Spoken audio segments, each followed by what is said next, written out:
Welcome to the show. It's Street News Now. I'm Lee Michaels, and thank you for tuning in tonight. We know that you are very busy. You've got a lot of things going on in your life, but just because you're sticking with us week by week, we appreciate that.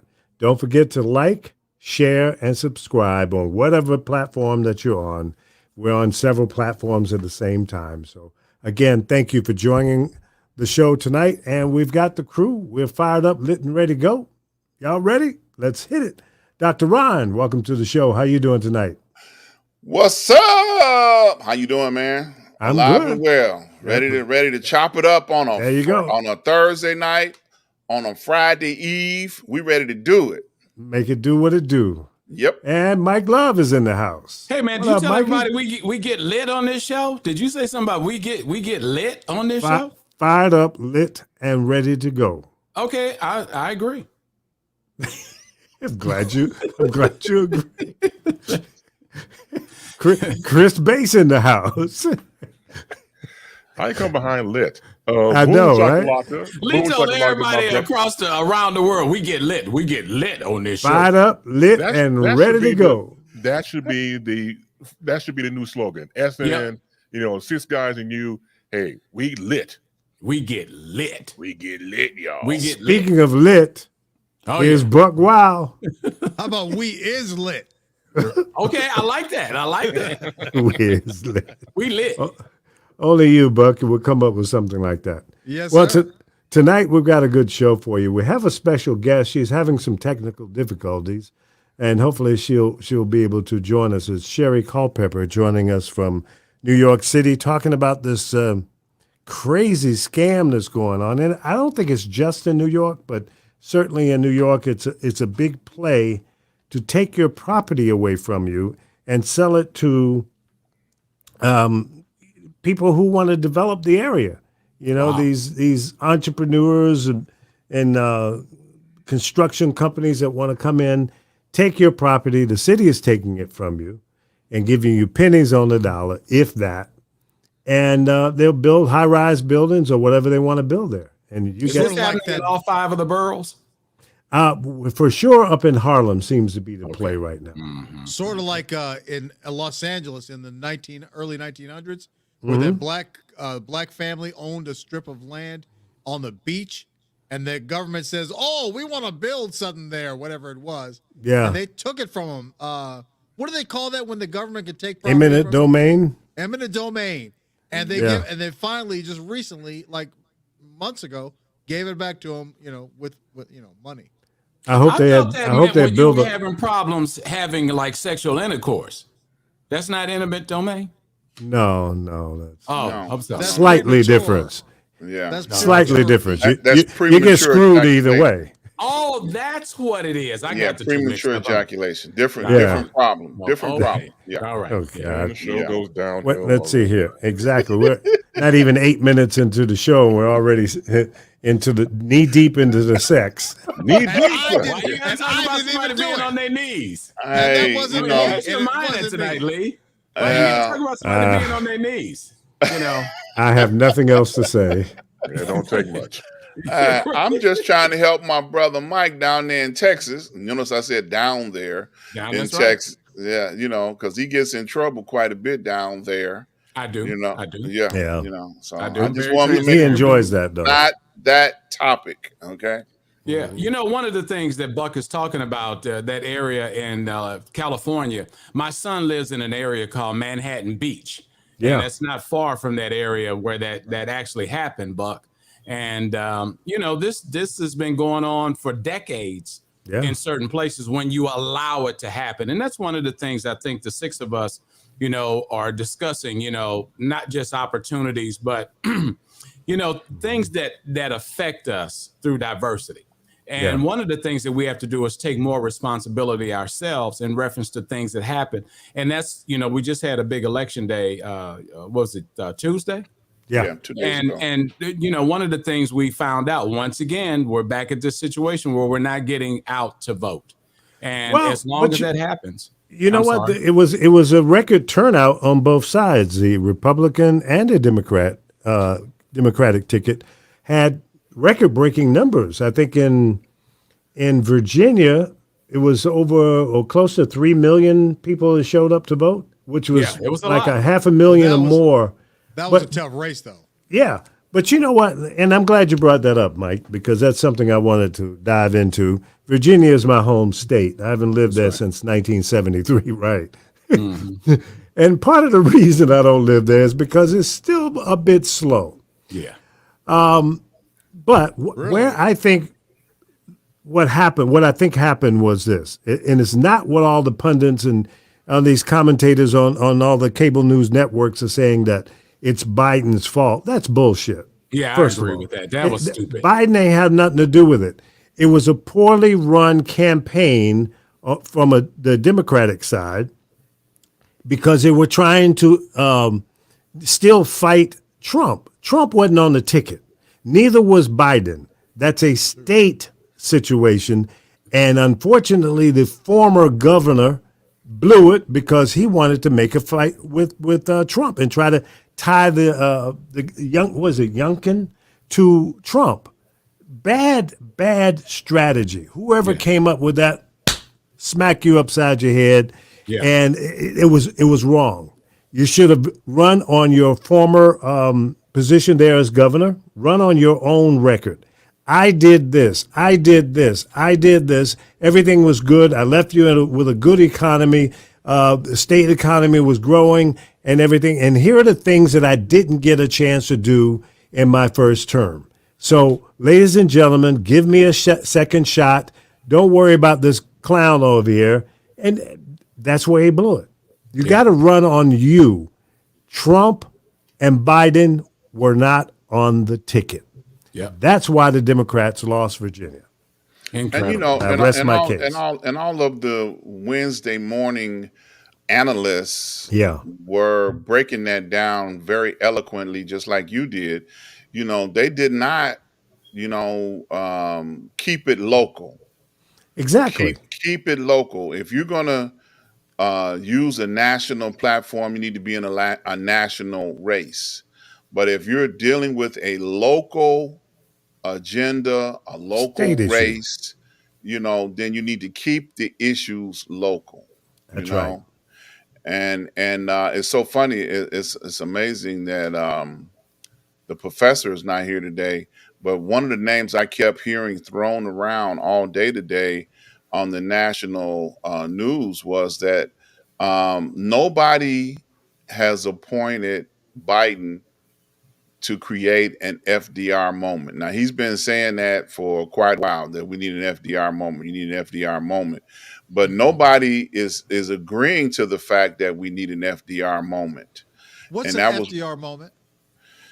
FDR was the president, Franklin Delano Roosevelt, who I had knew who FDR was, right? Oh, okay. Well, I figured you didn't know none of it. Well, when he was president, he implemented a lot of programs that was able to bring the United States out of a depression. Okay, Well, so a lot of times they reference that when they talk about it, because he was the president who did so much of that for the recovery. Mm-hmm. And I think Biden has put some things on the table that could represent that, like the infrastructure plan. But see, the problem is the Democratic Congress, House and Senate is divided on that. Right. Which I don't understand. If the Republicans were trying to push that through, 100% of all of the Republicans in the Senate and the House would have been united to push that through to get their agenda across the finish line. Because unfortunately, because they're looking out for what's good for them. But unfortunately, you've got Manson over there in West Virginia, not a true Democrat. Okay, he's a red dog, a blue dog Democrat, elected in the state of West Virginia as a Democrat, ran as a Democrat, but that's a red state. So that was nothing more than a block to keep a Democrat from ever getting that seat. That was number one. Number two, he votes like a Republican. He doesn't align himself with the Democratic plight, if you will. Why That's doesn't the somebody problem. just punch him in the face? Well, you know I mean, that you know what I that's mean? It's like, that's what he needs, a good butt whipping. But yeah, I'm it's just not saying, going to happen. aren't all the Democrats pissed off at him? I mean, Well, wouldn't you be? most of them are, but see the divide is the real liberal extremists, if you will, want more than they can get right now. They don't control the House or the Senate to push that agenda through. What I think right now is time for them to have a compromise and get something done. It may not be 3 trillion or 10 trillion or whatever it is you want that you're asking for, but get something done. Otherwise, you will become a do nothing Democratic majority. Yep. That will kill you. A lame session. Yeah. Exactly. Well, Yeah, they only I got think 2 years. They only I got think 2 the years key for that. word here is compromise. And for It some is. You got reason, to. one of the things that we should be upset, whether you're Republican or Democrat, as a voter or as a citizen of this country, you have an obligation to do a job. For you to turn around and say, well, for the next 3.5 years, we're not going to support this guy because he's with a different party, is asinine to me. And Well, it whenever I is, hear, but that's what they did to Obama. They've done that to every Democratic president or control. They got enough power to block, and that's where Mitch McConnell and his clowns. That's what they thrive on. You remember when Obama was elected? What did he come out of his mouth with? We're going to do everything to make him a one-term president. yeah, He wasn't successful in doing that, but he was successful in blocking a lot of the things that Obama tried to push forward. Right. But That's what they're Obama doing had- again. But Obama had the first 2 years of his presidency, he had both houses of Congress and really didn't do a whole lot with it. Well, he did That's a not true. lot. He did a That's lot. not true. I mean, he did what every president preceding him tried to do, is to get a medical plan that would help more people. yeah. He was successful in doing that. They call it Obamacare. Yeah, that's true. Well, another thing. And along with probably several hundred bills that were pushed through. He didn't get everything, but he did get a lot accomplished. So I'm not going to say he was a do-nothing president. Oh, okay, yeah, that's true. But I would like to see on a national front, I'm seeing a small wave growing. The Democrats need to be stronger. I mean, as a united front, and not take this butt whipping or ass kicking every time on the other side of the aisle.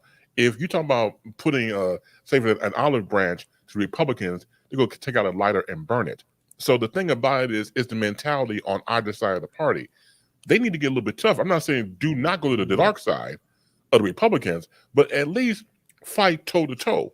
As a party, as a national front, that needs to get stronger. And if you're going to try to recruit people to vote, they want to see people fighting, not to fisticuffs, nothing like that. I talk about square up, guard your grill verbally, and go back and forth. None of this trying to do kumbaya stuff. It doesn't work all the time.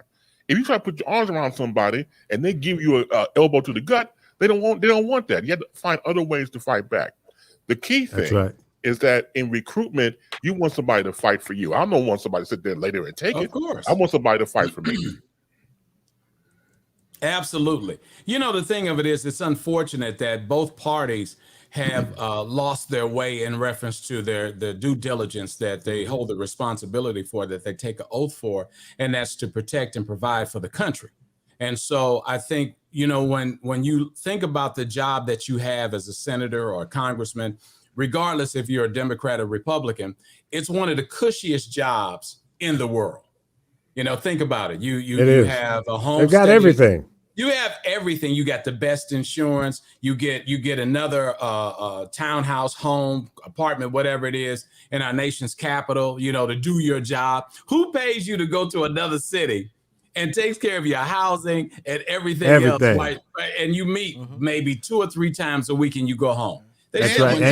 And you walk out of there being a multi-millionaire on a 175, 200,000 salary. Because you get your pockets lined by lobbyists the whole time. That's right. All the time. You don't insider pay trading.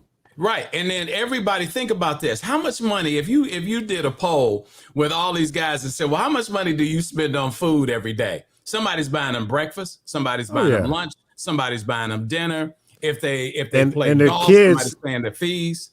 And their kids get free schooling for life. Yeah, College tuition, exactly. everything is covered after their, I think it's the first or Healthcare, second term. all the healthcare is Everything. free. Yeah. Everything. And they want to bitch and bellyache about not giving us quality care. I want what you got, Mr. Senator and House of Exactly. Representative. You know, I Police. gave you that damn job. Why Yep, should they got- you have something that I don't have access to? You're preaching got- right now. Cut That's me in exactly or it. cut it out. Yep, they got All right. got access to the police. They got their own police force. That's right. They That's got right. 24-hour protection. All right, Yep. guys, we have our, well, we had it just as I was about to bring her in, she disappeared. Oh, wow. Damn. While you work on that, talking about the police, one of the things when we went back to the insurrection in January, think about this. The capital city police basically are security guards more than they are real police. I mean, they are sworn in police officers in our nation's capital. But people were surprised that they got attacked the way they were. But think about it. You're making sure that people don't park in the wrong place. You're making sure that people, don't enter the grounds of our Capitol and the White House and everything, illegally and that kind of stuff. They're writing tickets, telling people to move on. But think about the challenge that they had when the insurrection happened. And where were the DC police? At this They point. were stopped. They were stopped. Yeah. That was part of the investigation when the Washington, D.C. mayor and the police chief requested additional National Guard and assistance. They were denied. They were denied by number 45. That was part of the investigation and part of the press conference that they were having on the day of January 6th. They were having press conferences saying, look, we've been requesting assistance before this thing fully manifested and took place, because Yes. they knew they heard the chatter, they saw the reports, they saw everything. And when it was the tragedy that took place, they didn't stop talking. They kept saying, look, we've been asking for help for a week now. Exactly. And this is what we get for not getting the help. And it was said also on the outgoing administration that they were told to stand down and allow this to happen. Absolutely. They were told to It was stand down. It was part of Trump's and let it plan. happen. Yep. Yeah, I mean, because you couldn't put that kind of responsibility on those guys. I'm not saying that they weren't equipped. I mean, they carry weapons. They're official law enforcement. But this is a challenge that they never have to deal with. I lived in D.C. And like I said, I have the utmost respect for the Capitol Police Department. But at the same time, that's not their job. Well, the only thing to add to that, most of the Capitol Police are all usually military police trained, which is the training that the military gives their officers that patrol, all the bases, anywhere where there's servicemen, because they have to go through their training in order to protect, and to serve in a federal facility. Absolutely. And then if people come out of the military who have been SPs or Navy police or Army police, that they offer that to them as a civilian position, because they've already had the training. And the reason why I know this, because I tried to get that job. I came out the Navy. I was like, man, I want this easy, cushy job, because I knew we got federal buildings in Chicago, I want one. And they was like, nope, not giving it to you. Why do you think that was, though, that you didn't have There an was opportunity? prejudice. The military is one of the still currently to this day prejudice organizations that exist. I said it, and I will not take it back. Well, They you were don't even prejudiced. think about that sort of stuff, Yeah. right? Wow. Yeah, the history is right there in front of you. Look at Right. all the guys that have been in the world wars, all three of them. And they come back home and they're still second-class citizens if you're a minority. Right. Yeah, they used to have platoons that were especially, even going back to the Civil War, the Buffalo Soldiers. Yeah. They were not allowed to serve side by side with Caucasian soldiers. The Red Tails. Yep. I mean, if The you look Tuskegee all Airmen got through, right. but that was limited. Yeah, if you look all through history, You know, they were not allowed to interact with Caucasian enlisted men. Now they all took the same oath. Mm-hmm. Yeah. Okay. That's You know, that Ron, say that again. they They all all took the took the same same oath. oath. Yeah, That's they start. crazy. Now It's they interesting, though. start lightening up a little bit. Militarily history speaking, Vietnam War. They Yeah. needed them brothers then.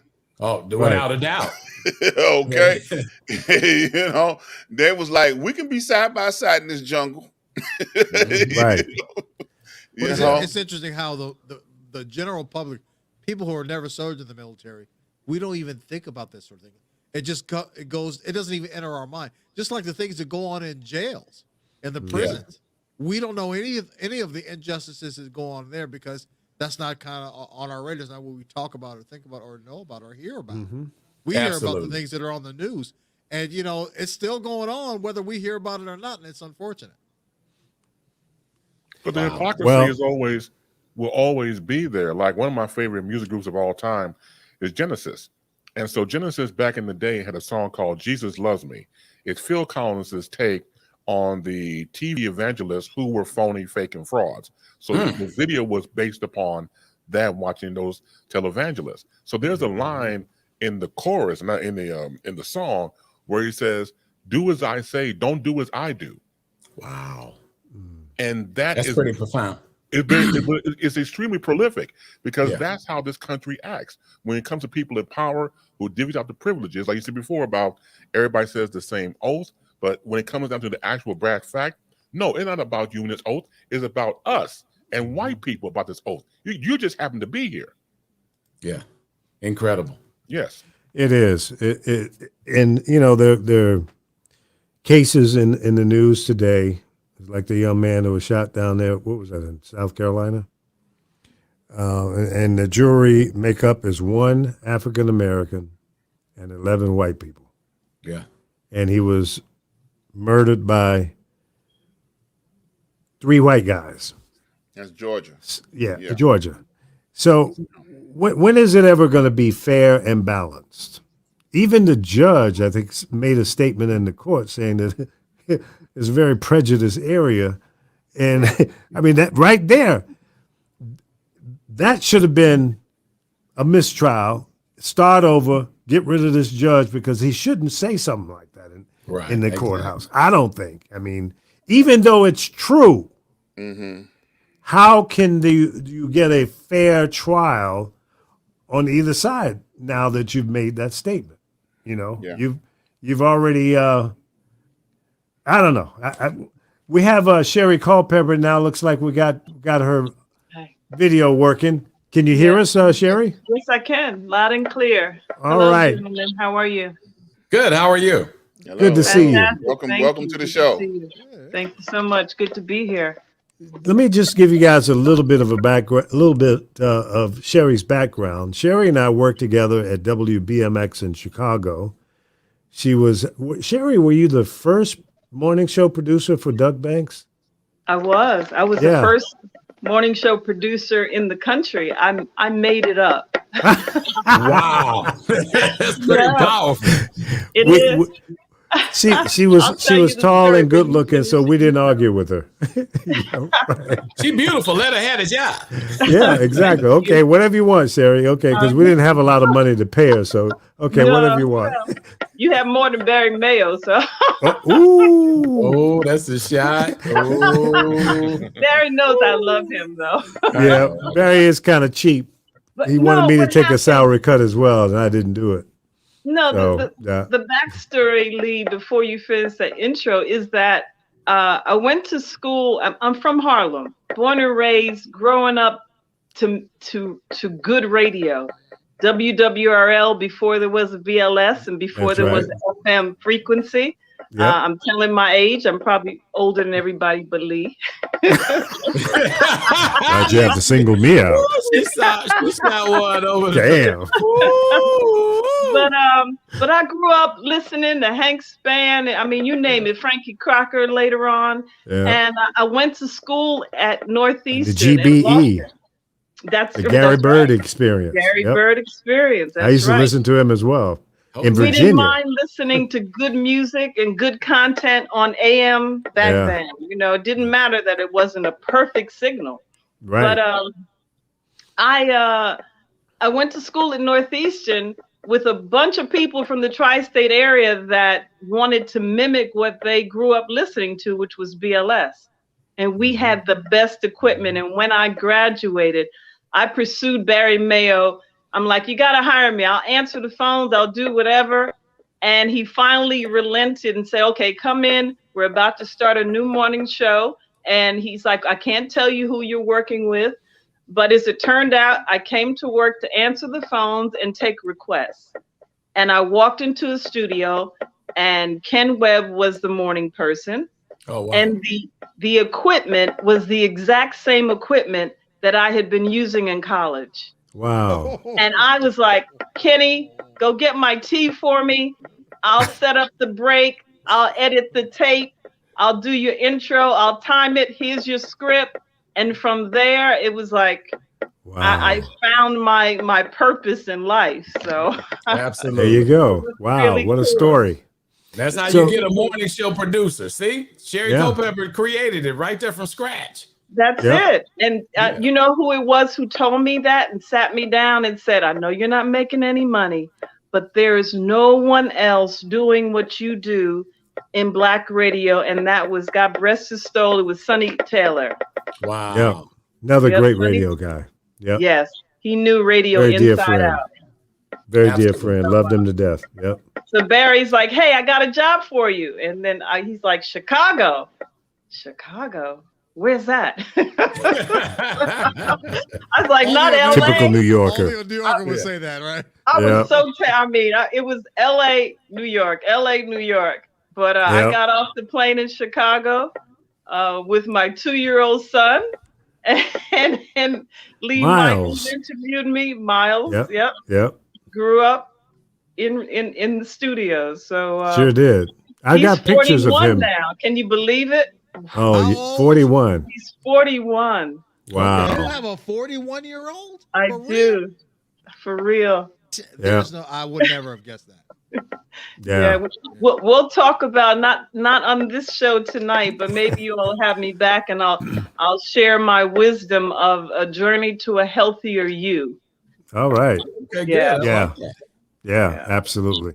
So Sherri's here tonight because we were talking a few weeks back, and she was telling me of the struggle that she's going through, trying to hold on to her property that she owns there in Harlem. So Sherri, I'm going to let you set it up because you know how to do that, and tell us what is going on there in Harlem. Well, what's going on in Harlem is what's going on in many communities of color, as they say now, around the country. And that is people are being displaced. And I see it, Roxbury, you name it, South Central, I mean, everywhere, Dorchester, Massachusetts, and in Harlem, gentrification. And when I was growing up, it took me my freshman year in college at Northeastern to know that I lived in a ghetto. I didn't know that. I didn't know it until I was sitting in a auditorium with about 150 people. I was the only Black female in the room. And it was in the textbooks that, you know, Harlem and other communities were a ghetto. And I was like, raising my hand, excuse me, sir. Excuse me, professor. I don't agree with what is in your books. And I don't agree with what you're teaching this class. And we went back and forth, and I explained how I grew up in my great grandmother's house, where every Sunday, my aunts, my uncles, we all sat around the table and we ate a meal and we had conversations and we supported each other and we helped each other buy homes. And my uncles and my my grandmother would say, okay, I can give you this amount of money and I can give you this, and you give it back to me, and we'll give cousin so-and-so some money and they'll buy this over here. I grew up hearing that from the time I could remember. And so fast forward, I, moved around the country to work in radio, Chicago. I started in Boston at Northeastern. Then I moved to Chicago, as Lee mentioned. Then I moved out to Los Angeles. And then I came back to New York. And when I came back to New York, I said, okay, I'm going to help the family with these properties. Let me check in on them. And my grandmother started by telling me these stories that she had some property in the Bronx and that the fire department was using it to do their prepping their what do you call it, their rookies. So she used to tell me that they're making holes and they're putting their fire equipment up on my building and they're destroying it. And she was in her 80s. So in the beginning, I said, okay, maybe she's just making these stories up. But as I began to investigate and as I began to go on this path, I'm like, wait a minute. She is being targeted like so many other, especially older Black females, older Black males.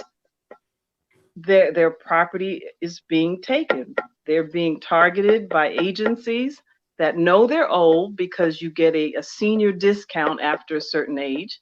So if you qualify for a senior discount and you've been paying this discount for 20 years, they know they're dealing with 80-year-olds.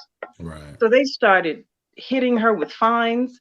She paid the fines. They hit her with unsafe building. Next thing I know, they demolished a 5-story building that she owned. It used to be a hospital, and she was quite determined and stubborn. She didn't want to hire a contractor. So it needed work. But I just said earlier on, I said, well, if you paid for the repairs, then why did they demolish it? And therein started this roller coaster ride of me navigating. Now, being a producer required, back in the day, it required doing an enormous amount of research.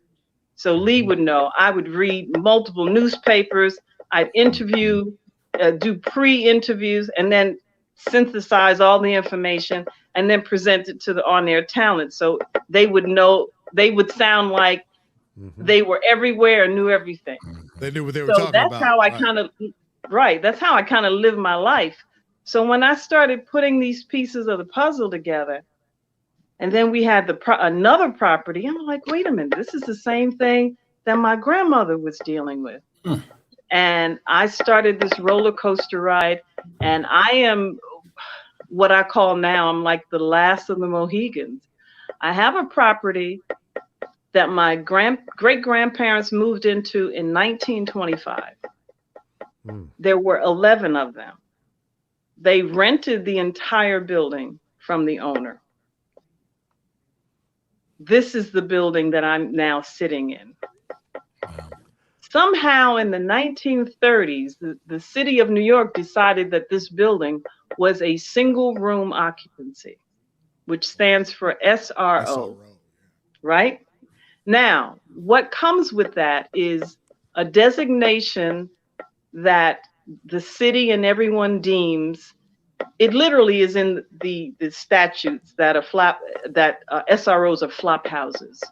Undesirables live there, right? That's right. Undesirables, people that are one step from homelessness, usually have drug problems, usually prostitution, you name it. And this house was not that. This house was always occupied by family. And you all were speaking earlier about the Navy. Well, what I have here is a book called The Port Chicago 50. This was the mutiny of are anyone here familiar with this story? No. The Port Chicago mutiny happened. It was the largest mass mutiny trial in U.S. naval history.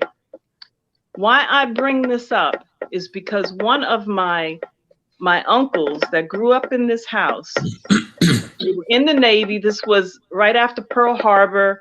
The quick of the story is they had a naval base where they were loading ammunition, and they they recruited young Black men, children, 17, 18, 19, to do the most dangerous job, untrained. One day the ammunition blew up, and 323 souls were lost. Wow.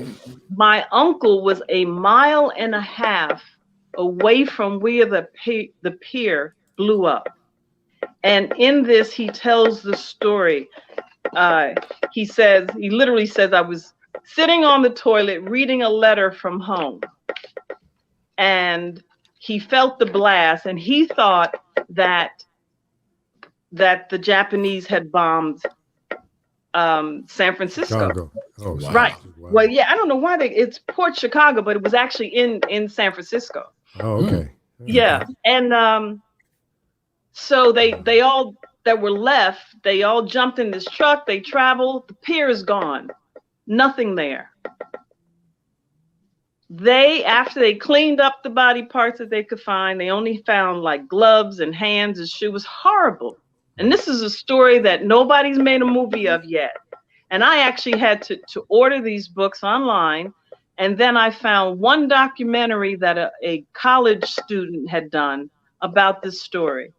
My uncle was then put up for mutiny. The U.S. Navy was going to charge the ones that refused to go back and do that job after this accident. As it turns out, the NAACP sent Thurgood Marshall to represent them. Wow. And Thurgood Marshall was the one who got my uncle and the others that refused to go back in this dangerous, environment. And this was actually the start of the Navy, treating the Black soldiers more fairly. Now, I share this story because I have so much history with this building, and that's the reason that I don't walk away. It's the reason that I fight. It's the reason that at 50 years old, I put all my radio background aside and became an operating engineer. And I operate heavy equipment. I actually can operate a crane, a bulldozer, a backhoe, 4 different backhoes, a right, a left, a 4-stick. Wow. What else a roller. I did this because the city of New York is making me take care of 9 people who are now living in my building for free. Wow. And when I tell you they have targeted my property, they came in here and started putting on $400 doorknobs on rooms that had never had a doorknob because we only needed a lock on the front door, not on the individual bedroom doors. And the more I went to politicians to say, hey, I'm not a landlord. These people don't belong here. The more I got attacked. You all were talking politics earlier. I have, I reserve my right. I don't want to say anything about, maybe there's a politician out there that may help me one day. Right. But my experience, I have retained 28 attorneys that have done absolutely nothing. So I had a choice. Right. I had a choice to go to law school or figure out how to afford a good lawyer, which oxymoron. Few and far between. Good luck with that. I know. There's some good attorneys out there. There's some good attorneys. Miss Sherri. You're in a baseball game and you're 28-0 at this point. That's Thank you. insane. Yeah. Miss Sherri. It's insane. If I wasn't living it, I wouldn't know. But again, my background, my great-grandfather was put off the island of Antigua for organizing the farmers. And the government in Antigua said, listen, You have to stop trying to organize these farmers. You got two choices. You can go to England, we'll give you a job, or you go to America and get out of here. So he came to America. He was Marcus Garvey's accountant, and after that, he became a reverend. All his children like despised him for that because they liked him being a revolutionary, and they thought he sold out when he became a reverend. So I have some big shoulders to stand on, and just something fundamentally to me believes that right should overcome. Forgive me, I'm naive, you know, and I live in this rose-colored world where I just think right should win and wrong should not, and that, you know, we're living in 2021, and we as aboriginals, whichever label you want to use, you know, we've come a long way, but we have so far to go. So far. Yeah, well, Miss Sherri. Don't lose hope. Miss Sherri. No. Yes. Yes. First of all, I applaud you in your battle. And that battle is so common across this country in so many different places. Here in Chicago, when there have been families or people that have been attacked through the same method that you have been attacked, one of the methods of trying to preserve their family legacy was to declare the property a historical landmark. So that's something that you can petition the city to declare the property an historical landmark, and then they will provide you funds to bring it up to code. Now, once you have accomplished that, you will never, ever be able to change any of the aesthetics or anything about that building ever again. It will still remain part of your family legacy, but what will happen is the historical landmark allows you not to ever upgrade anything. You have to keep it just as it is. So in other words, if you don't have central air now, you ain't never going to have central air. Okay. So it'll be so many things that you won't be able to do, but that will stop the hemorrhaging. That will stop them from being able to come after you venomously and attacking you and your family legacy, because it is a family legacy. I know so many families down through the time felt like if they bought a building, they put it in the title. This building can only be owned by somebody of this direct descendancy. Yeah, covenant. Yes, and they put it in the title. So nobody else can, you know, like, you know, kids, grandkids grow up, you know, 100 years down the road. Oh, let's get rid of this thing. Nobody want to live here.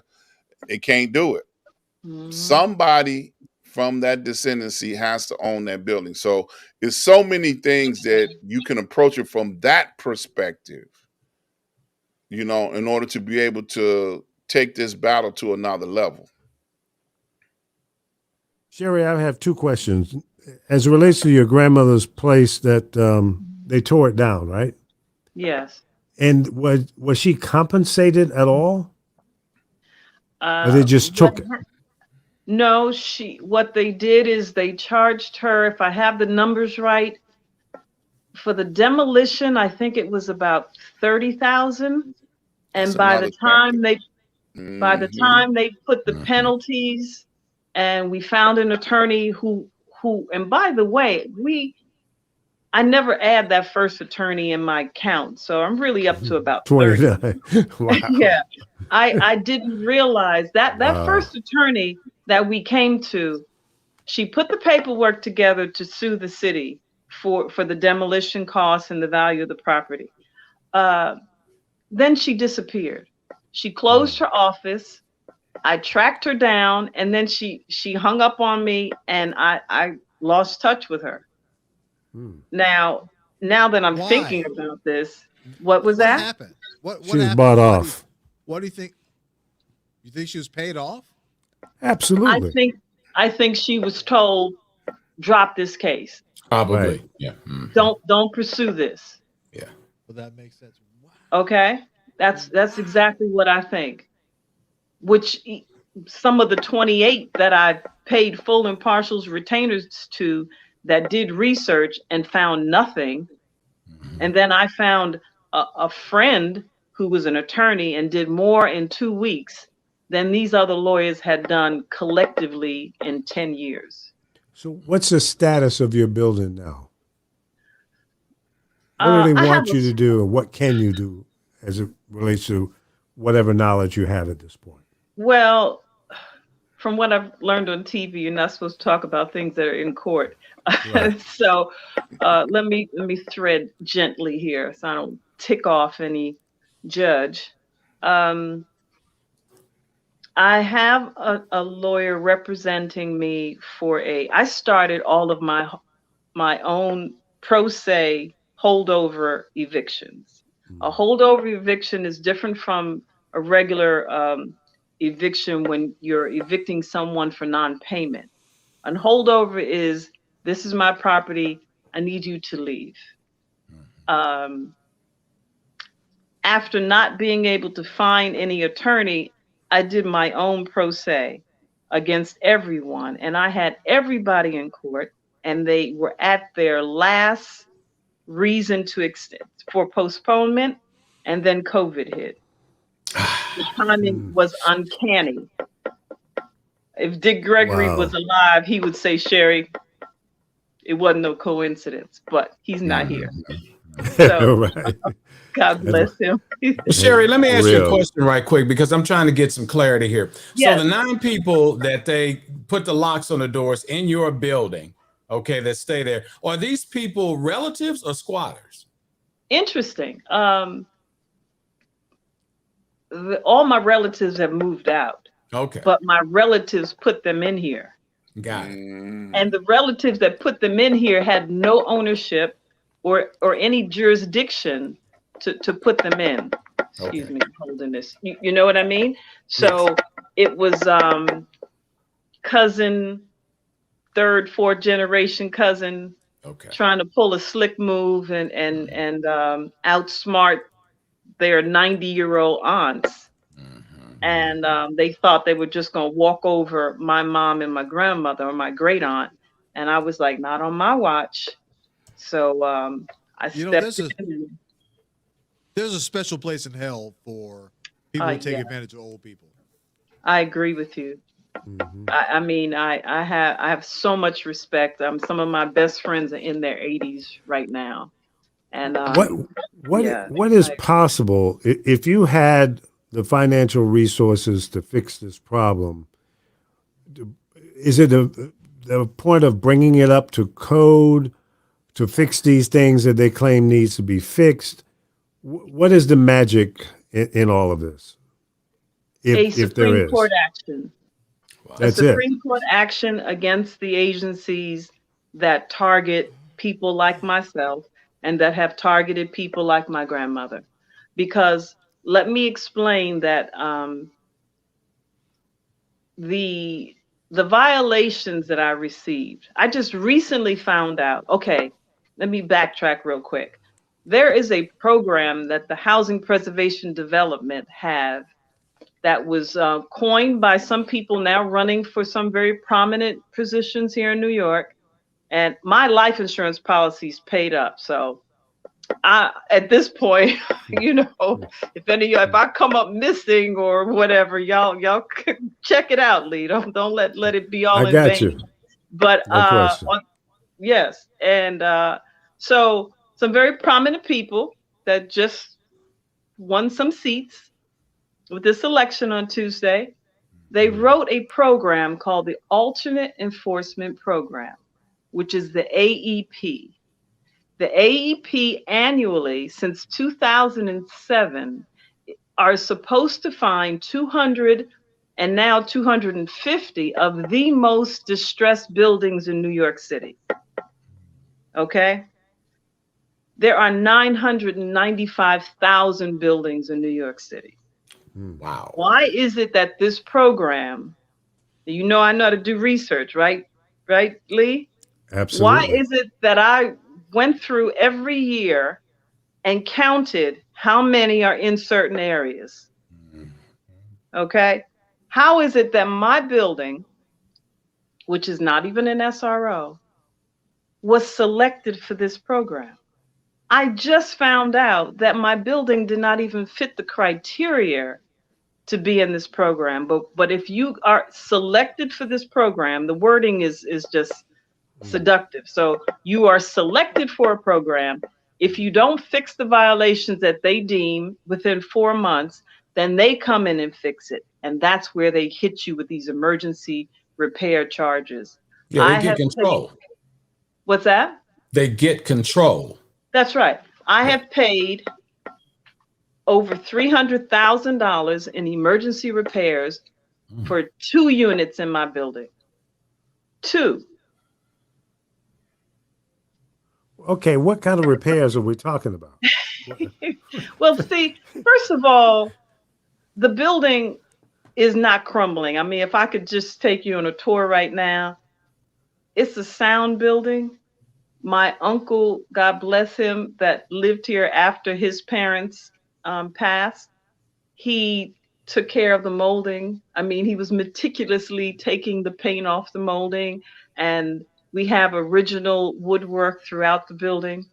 You know, I don't want to advertise like a Right. broker, like, oh, she has a mint condition, you know, brownstone. But it's funny when you mention the making this or landmarking the building.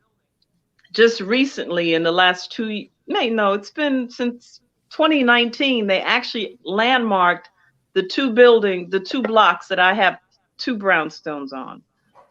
And it was a double-edged sword, because immediately all the everything that has to be fixed, the price tripled. But I wanted to preserve the character of a 1910 brownstone. So I didn't have a problem with that. But you asked me, I kind of diverted there. Your specific question was what again? What kind of repairs are they? Oh, so the repairs. So, you know, in the beginning they were saying, oh, there's a drip. Oh, this is a good one. The color paint on the walls is too dark. It doesn't match the ceiling. Huh? What? I mean, it's your house. You can paint it any damn color you want. I thought it was my house. Once HPD, Housing Preservation Development, come in, they evidently can tell you what color to paint your walls. That's incredible. Literally, I got a violation because the walls were a color that they deemed it was too dark. So they're bogus violations. You can't, when you fight them, typically they're never wrong. You go to court, the judges already say, oh, if they wrote it, the inspectors, one judge I'll never forget, he's like, I've been doing this 29 years and 2 things I know for sure. 1 is everyone lies, and 2 is the preponderance of evidence is that the inspector's preponderance of evidence is that whatever the violation is. And this man repeated that twice I was in the courtroom. You learn that when you're pro se, you always get there early and listen to the hearings before you, and then you stay after your case so you can hear what goes on in the temperament of the judge. And this judge said that. I wrote it down, and I'm like, so basically you're telling me when I walk in that courtroom, I'm lying, and the inspector, everything the inspector says is true. So if they said they came in and they tested your water, they tested the temperature, and it was 65, not 68, or no, I'm sorry, that's the room temperature.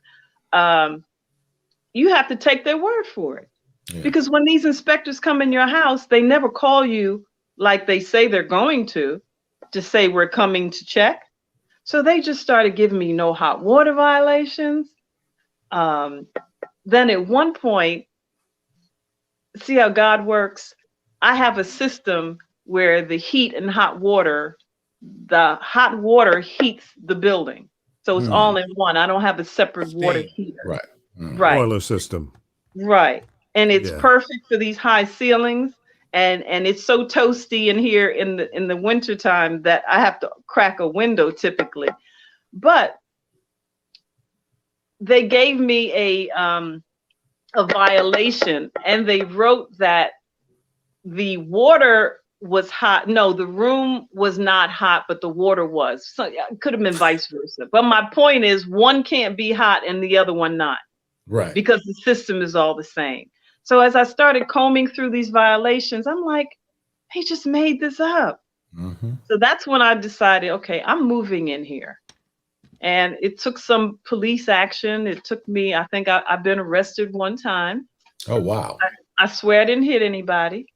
And backstory, I am a first-degree black belt in martial arts. Oh, shucks. Yeah.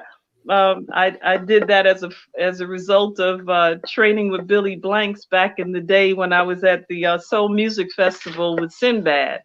And Wow. I fell in love with Taibo. I came back to Harlem, found somebody that was teaching like a Taibo style. And I trained for 18 years. And I only stopped training in the martial arts when I had to go to school to become an apprentice.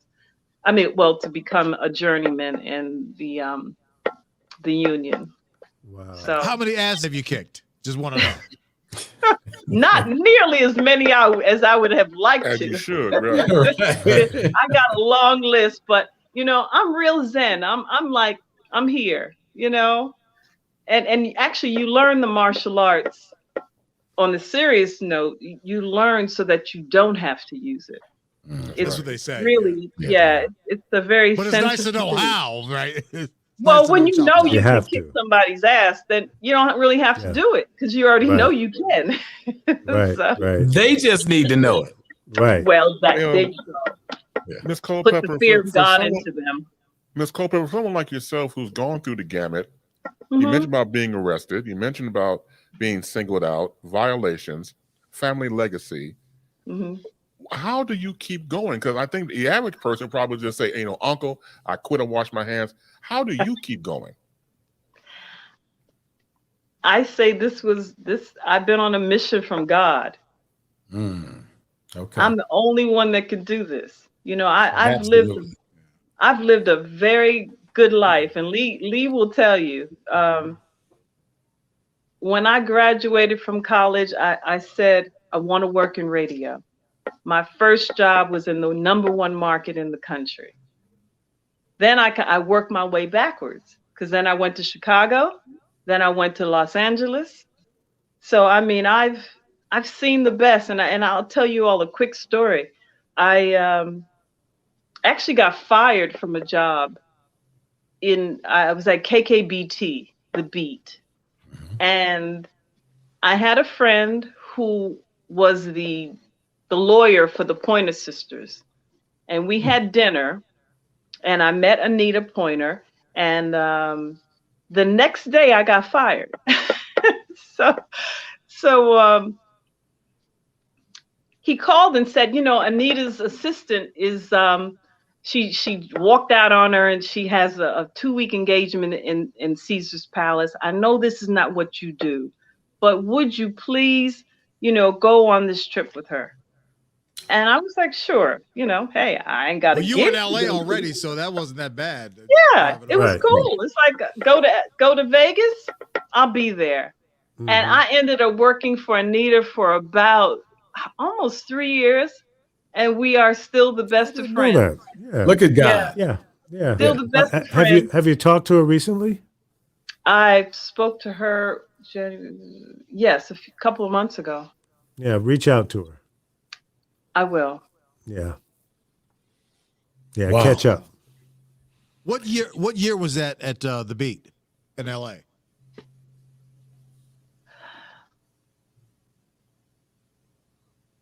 Wow. Testing my brain. I just wanted to know whether it was like the early days of the Beat. Oh, it later was on. definitely. It was no. It was the early days. Shirley. Who was doing mornings? John London. John Mons. John London. John Mons? John Mons. Okay. And Shirley. Okay. Shirley wasn't Strawberry yet. She was still Shirley Clark. Right. From Chicago. So it was, obviously before Steve came. Yeah, it was when they came in the marketplace and stole everybody from KJLH. from KJLH. So that was before London came. John London came. Yes, Yeah. I remember that. That was So Shirley was there a long time then, huh? Long Yeah. time. Yeah, Yeah. she's done very well there. Yeah, John Mons came in after I consulted. I helped them put that on the air. Oh, So okay. yeah, Mons came in because the first morning show guy was Barry Pope. Okay. At I the wasn't- beach? But that's right. Yeah, But he was only only there supposed to be for temporary, though. yeah, temporary job. Yep, I put him in there for that that gap until they figured out what they were going to do. And then John Mons Big John was doing afternoons, right? Yeah, before going into mornings. I Yeah, had a friend who used to she was from LA and she used to listen to Big John every day. She was like, "Oh, I just love Big John, Big John, Big John." I'm like, who's Big John? John Mons. I'm like, okay. yeah. He had a deep voice. That's why she loved Yeah. him. Oh, okay. He's a nice guy too. But yeah, very nice. Tremendous. I met some great people. But the Anita Poya story was we went out one night. Now Anita lives in a beautiful house in a beautiful gated community. Ed McMahon used to be her next door neighbor. Wow. And we went to a party for Sandy Gallon. I'll never forget it. Sandy's was a manager. At the time, he managed the Pointer Sisters, Whoopi, and Dolly Parton. Wow. Okay, so you could just imagine. You could put Anita's whole house in his living room. Wow. Okay. She's got a good sized house too. I mean, I'm not easily impressed because I've been in LA a while. You know, you always, you rise to whatever occasion you're in. And I walked into the living room and these pillars, it was like you walking inside, but the entire living room was like the walls were open. And I was like, whoa. I was trying not to, have my mouth hang open. And he was giving a party. His partner was turning 30, and he was in his 50s, and everybody. It was just a big Hollywood party, Yeah. And I'm like, okay, this place is really fab. Went into the kitchen and had 2, 3, 4 huge sofas. The kitchen was like an apartment. I was like, oh my God, I had never seen stuff like this. I mean, I've been in the kitchen. Sofas with an S in the kitchen. In the kitchen. Wow. In the kitchen. Wow. Now I didn't see that Kardashian thing where she was showing people her refrigerator and folks went off, but it rivaled that level of opulence. Yeah. And I was enjoying myself, but something inside of me, I went into the powder room, which I later found out in National Enquirer about a month after I went to his house. They had a little blurb in there. Sandy Gallon recovered his book collection with 24 karat gold this, and his faucets were 24 karat gold. So I'm thinking the bathroom that I was standing in front of, and I looked in the mirror and I was like, this lifestyle is nice. I said, but there's some families in Harlem that won't ever see this. Never. There's some people crammed in an apartment the size of this bathroom. And I just said, God, this is not for me. And it's like, boom, like if it were a movie and the screen just kind of did like this, and next thing you know, pop, that's what you want, Sherri? We're going to send you back to Harlem. And that's it. And Wow. that did it. I mean, if I'm also a film maker. I've done a couple of independent films, but I see the movie in my head, and from that moment, my life just changed trajectory. I got rid of all the glamorous outfits, and I came back to New York and wasn't going to stay. I got to New York. I was pregnant. I had a midwife all set up in California. I tell people this story. It was December of 93. I went to bed. I said, God, I know I'm stubborn. You know how I am. So you have to tell me, make it clear whether I should stay in New York or go back to LA and have my baby with Mama Lola and in, this perfect surrounding. Do you know the next morning, one of the largest earthquakes hit LA? Wow. All you gotta do is ask for a sign. God will come through with a sign in a minute. Yeah, you just gotta listen. Yeah. And I listened, and I came home. I never went back to LA.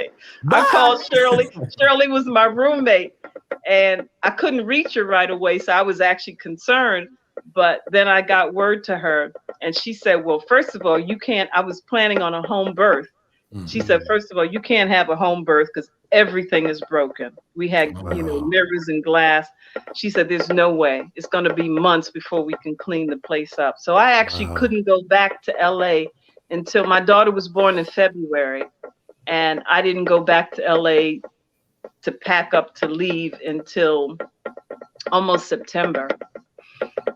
So that's it. And then I've been here ever since. So when you ask what keeps me going, I asked for this. I know whose shoulders I stand on. My great-grandparents, my parents, they worked really hard, not only for this property, but for everything that they did. They sacrificed. And, who am I not to, to get distracted? Who am I to get tired? Who am I to give up? I can't. Because they went through a lot more than what you've gone through. Absolutely. And for you to walk away from all of that would be shame on you. Right. I mean, yes. How old is your daughter now? My daughter is 27. Her name is Bria. Oh. And Miles is my son is 41. That's a gap right there. Was that 14 years? You know what I did? I had the time of my life. I became a morning show producer. And I took my son, Lee will tell you, I took my son everywhere. He used to have more flyer miles between Chicago and New York. He flew by himself back in the day, and he actually met Oprah Winfrey on one flight. Wow. But she flies commercial? What? Back then she did. We're talking 86. This was before she went national. She was still a reporter. She still had an afro then. Yep. And it was a perfect life. I got a chance to pursue what I love, which is radio and producing. And he was portable, and little boys are far easier to raise than children. They say that than girls. I mean, excuse me, than girls. I have a new respect for men after having my daughters. I have two daughters. I would wake them up in the morning and just say a prayer over them, like, who are you going to be today? Right. And this was at like 4 and 6. And I mean, they didn't like the socks I picked out. They didn't like the color. The coat didn't match the shoes. My son, Miles, you put him in a little plaid shirt, button up, and where we going, mommy? I'm ready. He's ready to go. Let's roll. He's ready to go. Yeah. But boys, the gap. But boys go through their little phase though too. My female friend, she's got a 14-year-old, and he's going through his trying to figure out who he is kind of thing. Absolutely. He's in 8th grade, and going to be in high school next year and all that.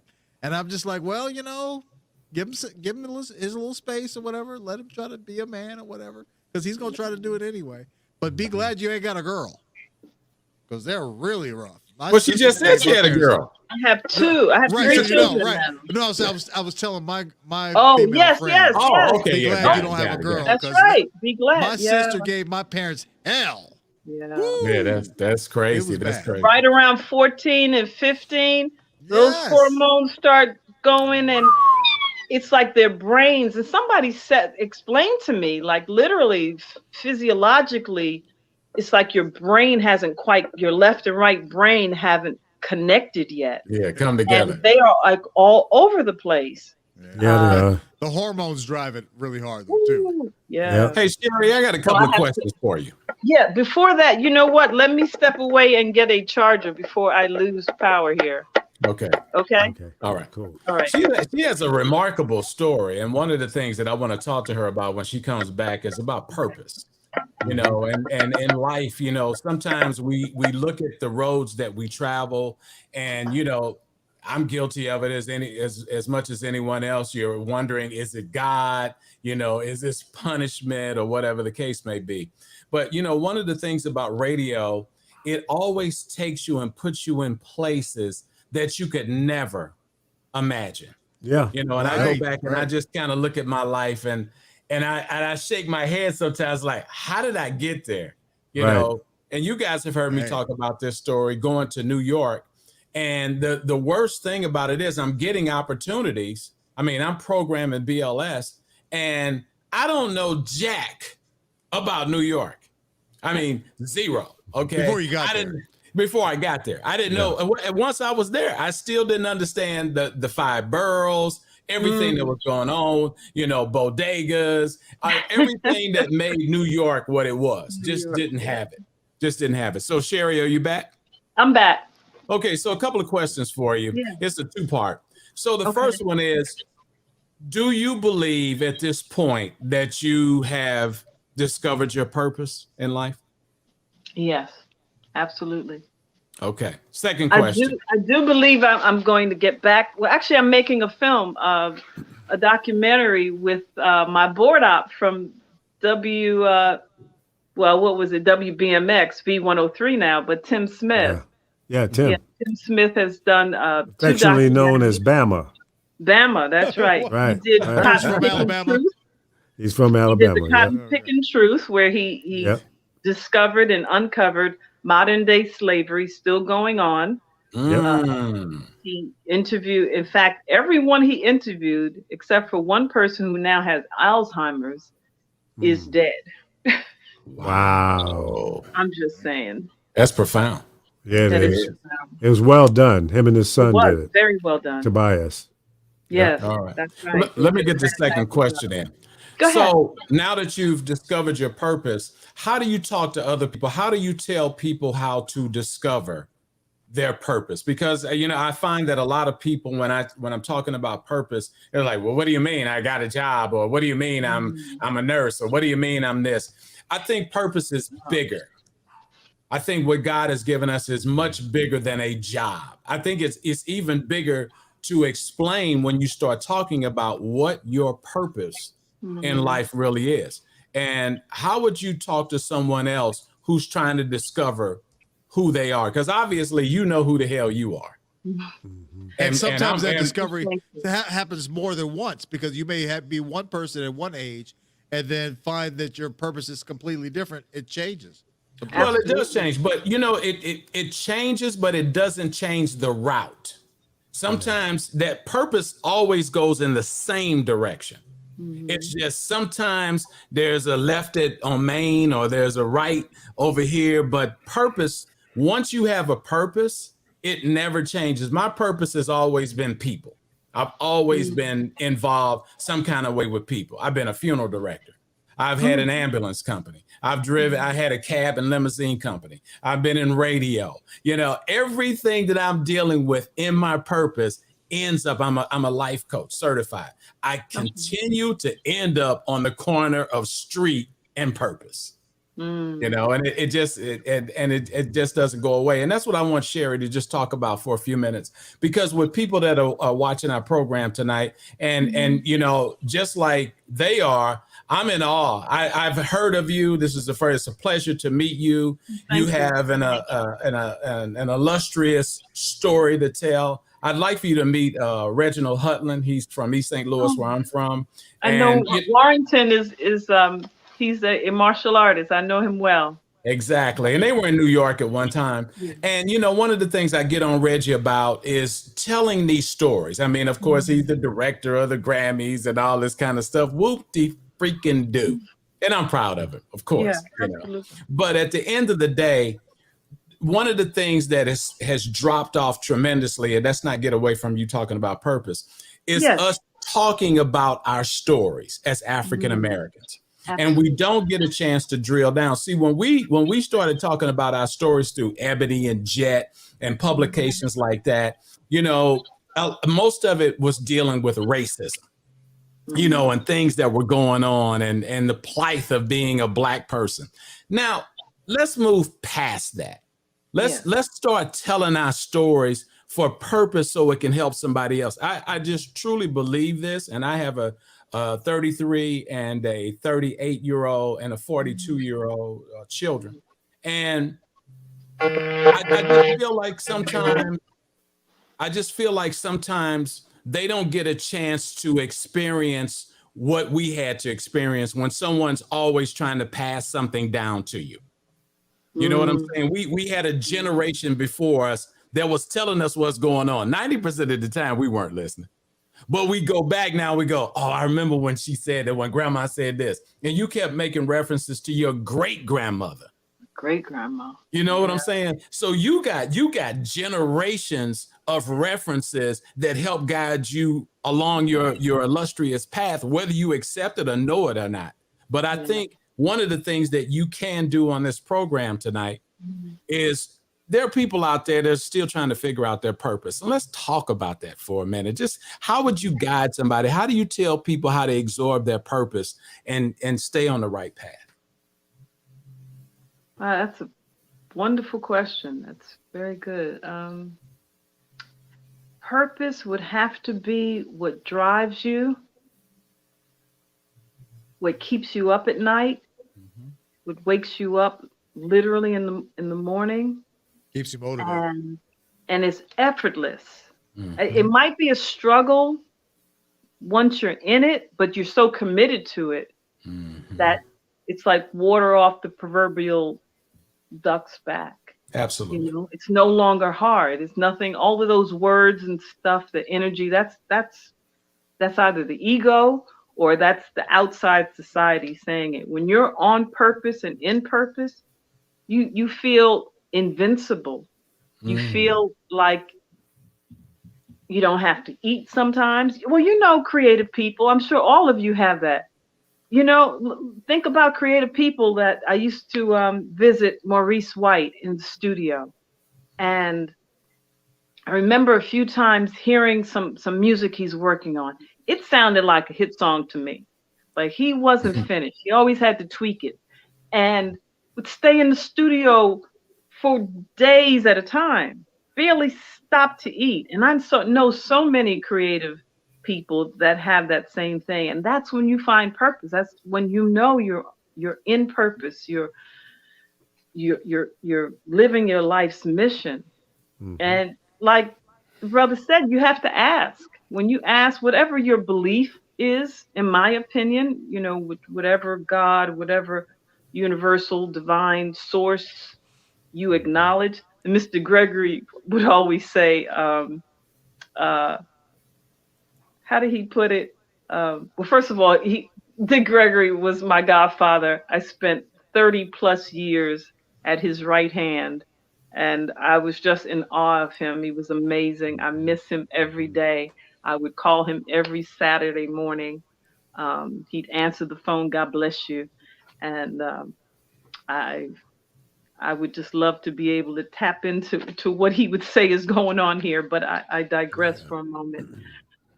He would say, when you talk about the universe and God and what you believe in, it's like who made the trees, who made the air that we breathe that we can't see, who made the blades of grass. And he said we are born knowing everything. It's already in us. Yes. The word educate, the Latin root of the word educate is to take out of, bring out what's already in. And essentially, we've been told like education is pouring something into you. That's not education. And I think when you remove all these outer isms of the world, stop chasing things, stop chasing status symbols, what car you drive, what what shoes you're wearing with the red bottoms, or You preaching, girl. Come on. know, Pull it up. Come on. Talk to me. you got to remove all of those distractions in life and find you. And when you tap into that, you're you're in your purpose, and you just become driven. I had some Thai massage today, because you have to balance it out. We talked earlier about eating lifestyle, or what people call diet. That is so important. This temple is all we have to connect to the world, and to connect to this universal whatever we're in here. So it's so important to take care of it. What you eat, how you think. You can't think balance if you got a bunch of chemicals running around in your body. That's Absolutely. my belief. So when you're on purpose. I was telling my friend earlier, instinctively, all humans, in my opinion, know right from wrong. You don't have to be taught right from wrong. I think there's something in you that just says, what to do. Now, there may be certain cultures that do things differently. Some cultures may not eat certain foods or do things, but instinctively, I think as humans, we know when we're doing something right, something that's just for us. So, and let me end with this. Yeah, let me end by saying this. When you're doing this, like as I'm saying all the stuff that I did up to this point in my life, I didn't think I would be doing this. If anybody had asked me 15 years ago, would you be sitting in man pants with your nails not done, no makeup, your hair locked, and operating heavy machines? I'd be like, you got me confused with somebody else. It's still beautiful as ever. Sherri Culpepper, huh? I say it's still beautiful as ever. Well, thank you, but this is not the Sherri of radio producer Sherri. Trust me. No, not at all. I understand why certain things didn't work out. Yeah. Because I could have been mesmerized by Hollywood, and I could have stayed out there and probably made some movies or married somebody in the big house in Bel Air. And then, I don't know. Would you be happy? Yeah. Would I be happy? Right. Yeah. But that's when you discovered that wasn't your now. purpose. But that's when you discovered it wasn't your purpose. That wasn't right. You didn't have the passion for that. You didn't want that. Yeah. No. Yeah. Well, see, I can so much relate to everything that you've laid out and how you got to where you are today, because my path has been, all over the place as well.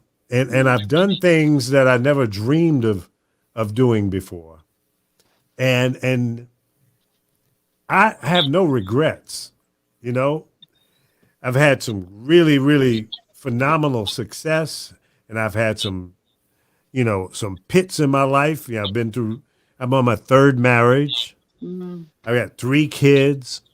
I have 4 granddaughters. So when you start talking about the girls, I have 1 daughter, and Sarah was I think probably my biggest challenge, because she was a girl.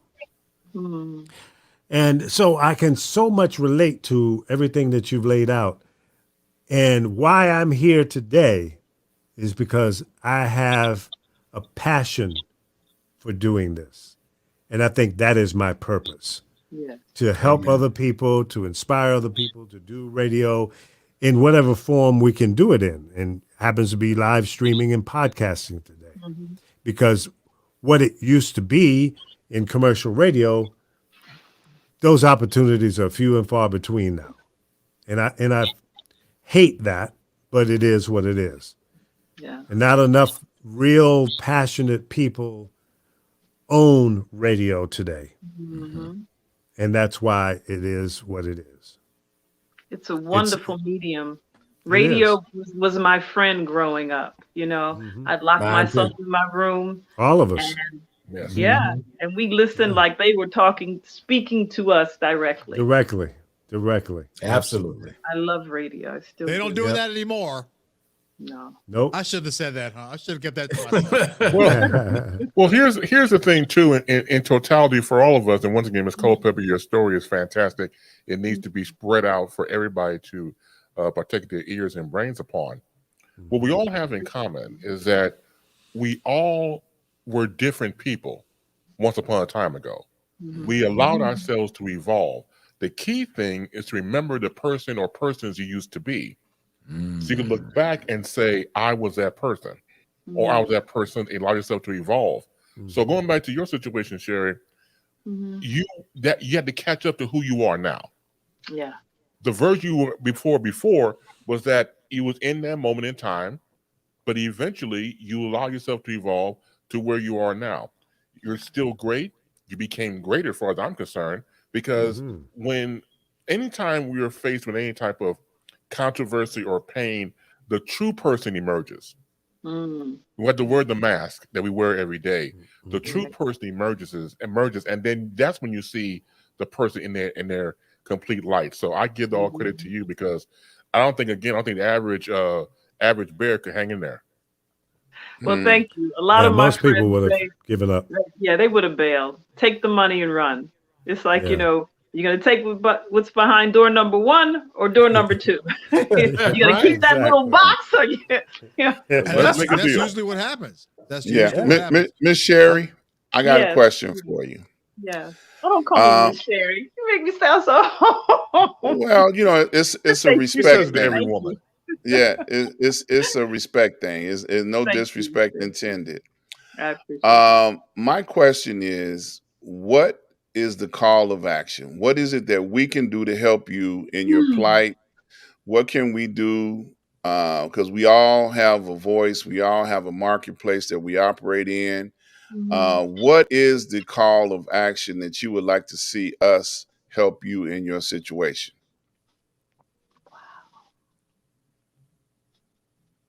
Nobody's ever asked me that. Well, it's because you came to the right place. That's right. Hey, Sherri, the request line is open. Look, let's say this. I'm a time glad. Look, while you thinking that out, you have given so much of yourself to so many people, so many places, and through your work and through your industry. You have you have made so many babies, you know, people listening to you. You have programmed so much music. You have done so much to pour out of yourself throughout your life. You know, now it's time for us to be there for you, you know. Amen. And that's why I'm like, okay, what is it that you need? What is it? You know, I mean, we got people listening, you know, on multiple platforms here. You know, the right person could be on the line right now that want to do something. So make your request known unto man. I know that was kind of deep.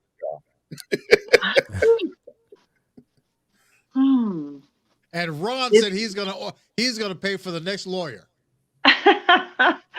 Yeah, I need somebody to pay for law school. I want to be my own lawyer. I'm going to law school. This is a serious request book. Okay, this ain't about her paying for a lawyer, because her needs are bigger than just a lawyer. Yeah. Okay, you know, so and there's a strategy and a plan, you know, that can be applied in this situation. You know, it's just, okay, what's on first, who's on second? You know, I know you got a plan. I already know that. You know, so what is that you need people to rally around you to help get done? Right. You know, there's an organization called the Real Estate Board of New York, REBNY. And a few years ago, maybe about 15 years ago, someone gave me a ticket for the reception. It was being held at the Sheraton Hotel here in New York on 54th and 6th Avenue. So, you know, when you grow up in radio and you rise to the occasion. So I walked in prepared to go to a gala. I only had a ticket for the reception. But being Miss Culpepper, I walked right into the big room. The program was almost over, but it was the most pivotal moment that said, whoa. Now what happened? The dais had dissolved into the rest of the room. People were just mulling around. First thing I noticed, wasn't many raisins in the milk. I was just like, I like that. Not too many egg it's a spots. book from back in the day. So I looked around the room, and the projector was still going, and it was talking about deals here in New York, just in New York City. It was so many zeros, I had to stop. It was like, is that 113 billion? It was just like one after the other. I was like, so then I walked over to a table and I picked up a program and I just thumbed through it. The very people who up to that point I had been going to say, oh, these people are in my building and they don't want to get out. Help. I'm going right to the very people that were setting this up. The villains. I was talking to the politicians. I'm writing letters to the commissioners. They already knew my story. They was just trying to figure out, who is this woman? Where she come from? And how come she won't take the money and run? And it's because, and I say, I want a seat at a few tables in there. I want to walk in that room and we all sit down at our tables individually and we start cutting these deals. Amen. I went to Northeastern. I majored in business. The funny thing, quick, I majored in business administration. I love marketing. I started out my first semester majoring in sociology. When I found out you had to get a master's and you still would only make about 20,000, this was in '82. I was like, not me. So I quickly switched to business and marketing. Then I realized that sociology and psychology and philosophy, it's all what you need to know for programming and market to people. You know, you have to figure out a need and fill it. And I walked in that room and said, wait a minute. This is like what we learned in school. I learned that you get equity in property, you take the equity and you buy something else, you get a good credit rating. I have almost an 800 credit score. My property had no debt and I could not walk into any of the major banks and get any money. Mm-hmm. They did not want me to fix my property. So what did I do? I learned how to do like my grandmother taught me. It took me to buy some tar. We pulled that tar up on the roof with a rope. She took my then 6 and 8 year old to the edge of the roof and said, don't go walk over there. Mommy and I are going to be over there and we're going to fix this roof. So it's like, you don't give me any money. You don't give me any money to fix my stuff. I'm going to learn how to do it myself. Thank God for YouTube. Stuff. You know, everything I needed to know, I YouTube it. If I can't figure it out, make a couple phone calls. What do you do after you put the tar underneath and you pop the thing and you you figure it out? That's right there. Yes, yeah. Sir. But you know, this goes back to that purpose. You just You know, I keep pictures of Malcolm and Dr. King. I keep a great picture of all of my ancestors. I keep books around me. They came before Columbus, Ivan Van Sertima. I've lived a wonderful life. I've met a lot of wonderful people in the industry. And who am I to get tired? Who am I? The sky is the limit. So you asked me what I want. I want us to be in that room. I want us to own property.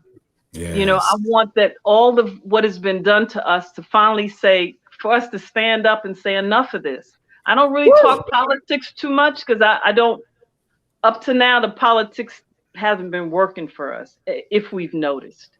Yes. So real estate, having your own business, supporting each other. I don't hate these people who I've been taking care of for 9 years.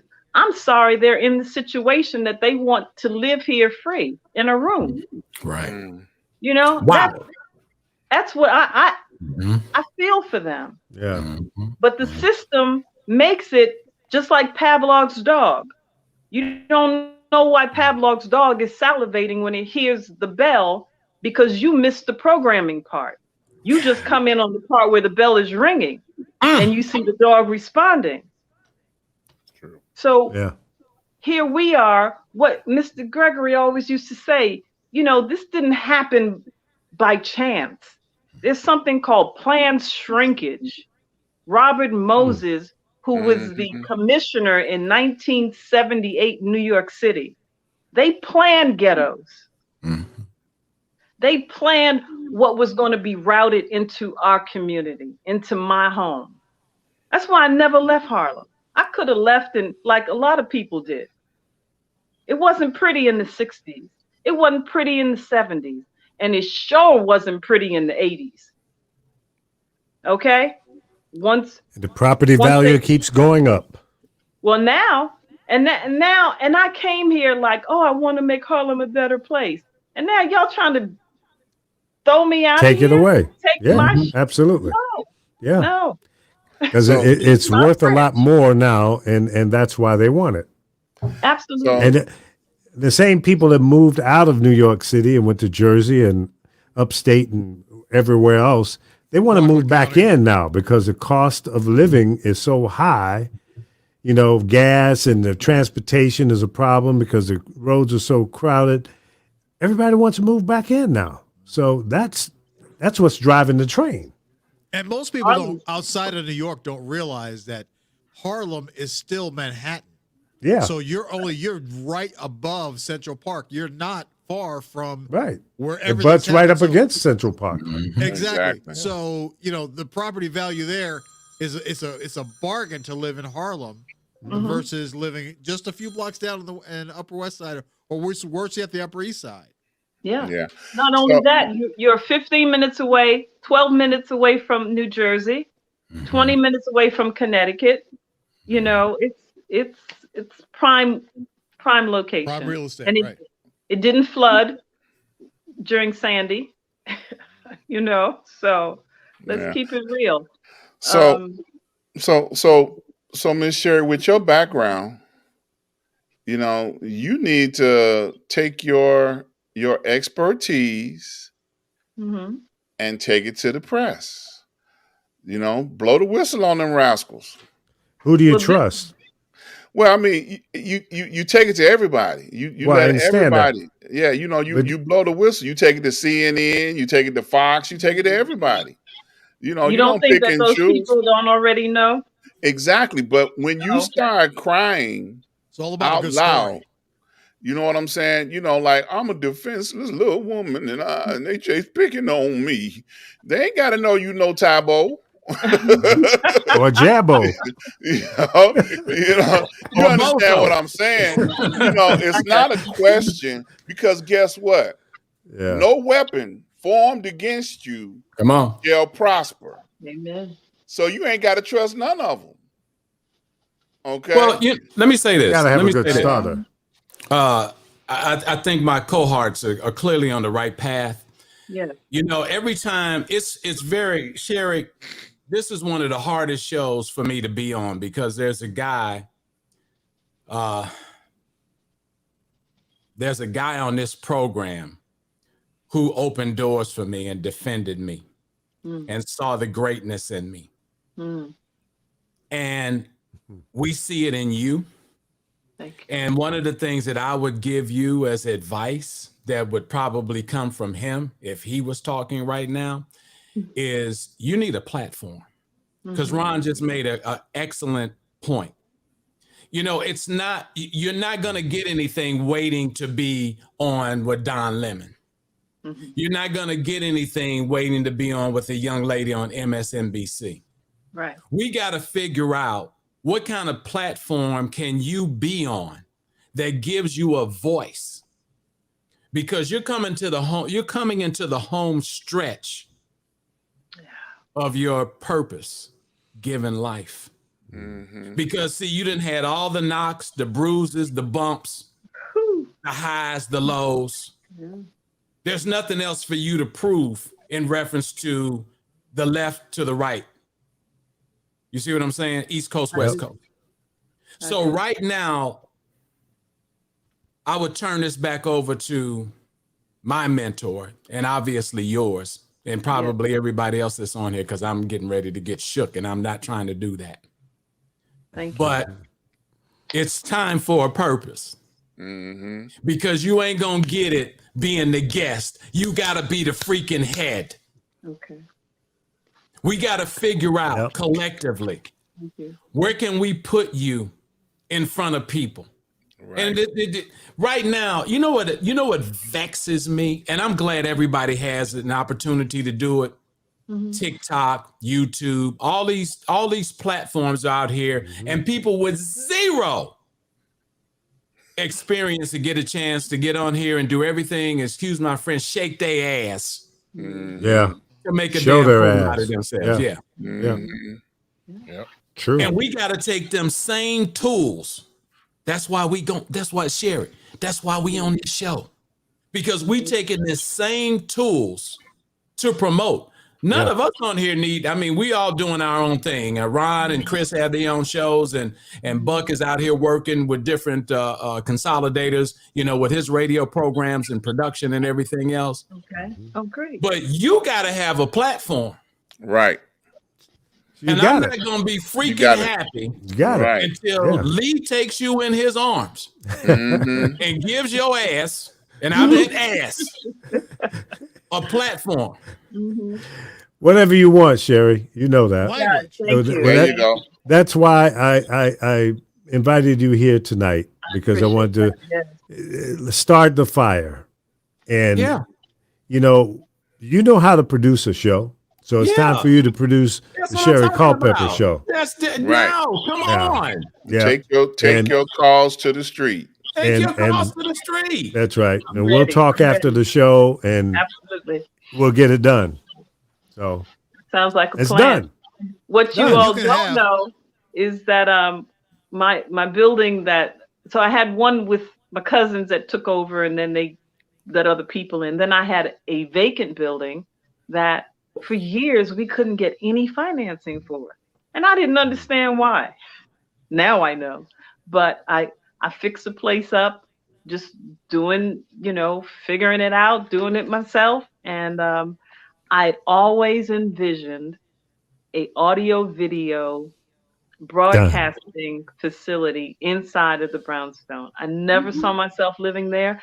I always felt, just like when I went to Sandy Gallen's home, there's not many people in communities like Harlem that can spend time where you can come and read books and drink tea and just exchange information and create.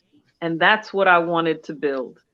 And that's what you're going to build. That's what I'm going to build. We're going to claim it. That's what you're going to build. With this journey.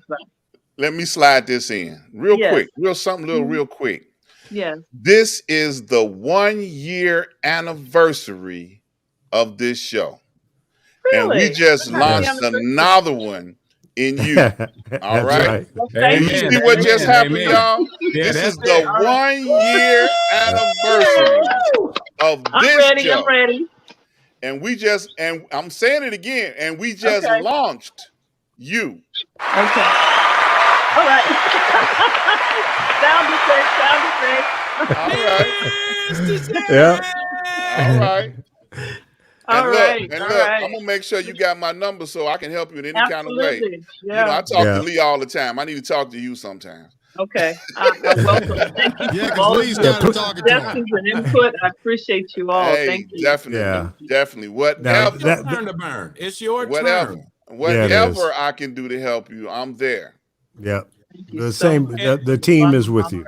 And when you were talking about your hair and your look, you know how many people are making millions off of how you look. Millions. You know, you talked about a shoe game with the kids and all this. They got a shoe game. How the hell you gonna have a shoe game and you ain't even got no damn job? Look, See, we they've get taken the simplicity of Yeah. all of these things, and we sitting here, professional broadcasters, you know, and we, you know, solopreneurs, and we're eating what we kill so we can have a little money in our pocket, and they just cruising right along. Stop it. Look, we got Yeah. people in the chat that are giving us standing O's. Congratulations. I'm telling you, boy, people are commenting on what's happening here tonight. Yes. Thank you all for being with us for this Yes. last year. Thank Right. you. Thank you very much. Congratulations. Yeah, Sherri, you know, it is your turn now Yes. to take the baton that has been passed to you and run with it. And keep looking forward, but always keep an eye in the back, because there's somebody running up behind you. It's two different kinds of people running behind you. One that wants to hurt you, and the other one is reaching for that baton, so when you're ready to hand it back to them, so they can keep running.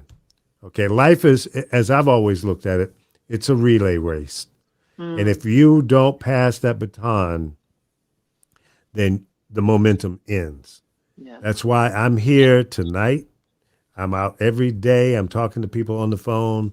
My family thinks I'm crazy because I spend so much time on the phone with people, trying to inspire them and uplift them and give them hope and consult with them. And I don't do it always for money. I do it because that's what I want to do. I want to help someone. So, and I think you know that about me. Yes, And I do. we've worked together. We worked together at BLS in New York, worked together in Chicago. And that's what we do. And there's been many mentors, and one that you and I have shared, Kearney Anderson. Love him like a brother and a father. And I know you have the same feelings as well. Always there for us. Yeah. And it would be a horrible thing if I didn't help carry his legacy. And he did so much for me. Yes. That's what it's all about. You're in the family. I agree. Absolutely. Period. Yeah. Absolutely So, agree. Thank you. I'm gonna be mad if I don't see no damn Sherri Culpepper show. I'm gonna be mad. No, you will. You will. Oh, she will, because I'm gonna stay on her. I'll chase your ass down the street. Sherri, get your ass back here and get this show. But look. You know let me what? help. I think we've all discovered that she's a doer. Sherri, you're a doer. Yeah. I like No, it. no question. Look, I'm gonna be the first person to help launch your show. I'm inviting you Okay. on my show as a Okay. guest, so we All can right. talk about the Sherri Culpepper. So you ain't gonna be able to wiggle out. All right, Okay? I'm ready, guys. I'm ready. You know, we I'm finna ready. cross network All right. this thing. We finna get it out there. We're gonna tell your story and talk Okay. about your show. How's that? Okay. That's the plan. So I'm ready. break out the paper and put the prep together, and let's get it cracking. And Sounds like we'll talk in the next day or so and Absolutely. figure out how we're gonna make it do what it do. All right. Thank you so Absolutely. much, All right. gentlemen. I appreciate all All of right. you. No Thank problem. you. Appreciate Peace you and too. love to you, and be and careful. love. And I cannot believe she's driving a big, heavy equipment. Can you believe I that, love guys? payloaders. She That's making my favorite she machine making is the big payloader. money. She making big money in New York doing that. Yeah, Oh my yeah. God. She Shh, making don't tell bank. nobody. Look. The tax man's listening. they take more money than they leave me, but I'm gonna figure Right. this out. There you Oh, go. baby, please. But I'm You happy. getting paid. I'm happy. Good. God bless Congratulations. you. All right. Take Be care. well. We'll be in touch. Okay. All right. Bye-bye. Okay. Bye-bye. Bye-bye. What a wonderful story, huh? Yeah, absolutely. She's Stories. fantastic. She's Yeah. fantastic. You know, I was looking at, I normally get on one channel, and for some reason I'm stuck on Sundance, and all they do is play Law and Order, NCSI, and all that stuff over and over again. Yeah. But you know what? It gives me a chance to do other things because I'm hearing it, but I'm not locked into it. But I don't know why I like crime stories. Yeah. So something happened, and I guess the weather changed here last week, and it rained, and it just the temperatures went down. And I had it on one of the local channels just to see what was going on. And the Wendy show came on, and Wendy worked Without with me in New Wendy. York. And the ratings are going up. Yeah, right. And You know what's really crazy about that whole thing? This brand is, I mean, I'm sitting here and I'm going, she created a brand out of something simple as gossip on somebody else. And all the shows, them entertainment shows, and that guy, he comes on it and says, I'm a lawyer. What's that? The TMZ. Yep. All of that is from Wendy's show. Nobody was talking about on radio or anywhere else about all these people. And I don't really want to put this, I don't like to put stories out on people because all of us have stuff that we've done. But we used to get a little crazy and go and get her rag magazines. And come back, and that's what she loved to do. She would cut and paste these stories out. And I'm sitting here the other day and I'm looking at this show, and she's too sick to be on television, and this show is running at 100%. And Tony Gray said, hey man, he said, did you see the Wendy's TV numbers? And she's up 30%. And she ain't even on the show. Right. And all the guests are coming on. They in Wendy mode when they come on. The lady said, well, what are you wearing? I got on this, and this was on $25, and I got on this, and this was this, and whoop, whoop, and all this kind of craziness. But it belongs to her. It belongs to her. Okay, question. It's funny because I was having a conversation today about the Wendy show. Is it going to survive without her, or is she coming back? It's already surviving without her. It's her show. I mean, she's created a brand that's actually bigger than she is. Right. She created a brand. Now, which is kind of scary. It's very scary. But it goes to show, it's her show, it's her brand, and I think she owns a certain percentage of it. Right. So one of the things that I've always said, and I learned it by watching some of the shows from 20, 30, 40 years ago, American Bandstand with your host, Dick Clark. The Tonight Show. With Johnny Carson. But those shows continue on. So can this show continue on under the brand of the Wendy Williams show? I don't see how. Without Wendy. I don't see how. I think it can in its own way. It would probably be. Let me tell you something. That brand is so big right now. If it was I would be. What now? She needs to put that name and that brand either on a fragrance, on something else that just makes the brand stand on its own outside of just television. Right. You see what I'm saying? Yeah, absolutely. It might be a little late for that. It might be a little late. No, it's never too late. Not in this time and place.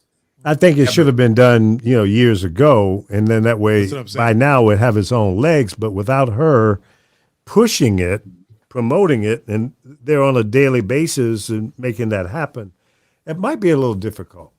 Well, the thing of it is, it's like I tell talent all the time, you have to be in first person.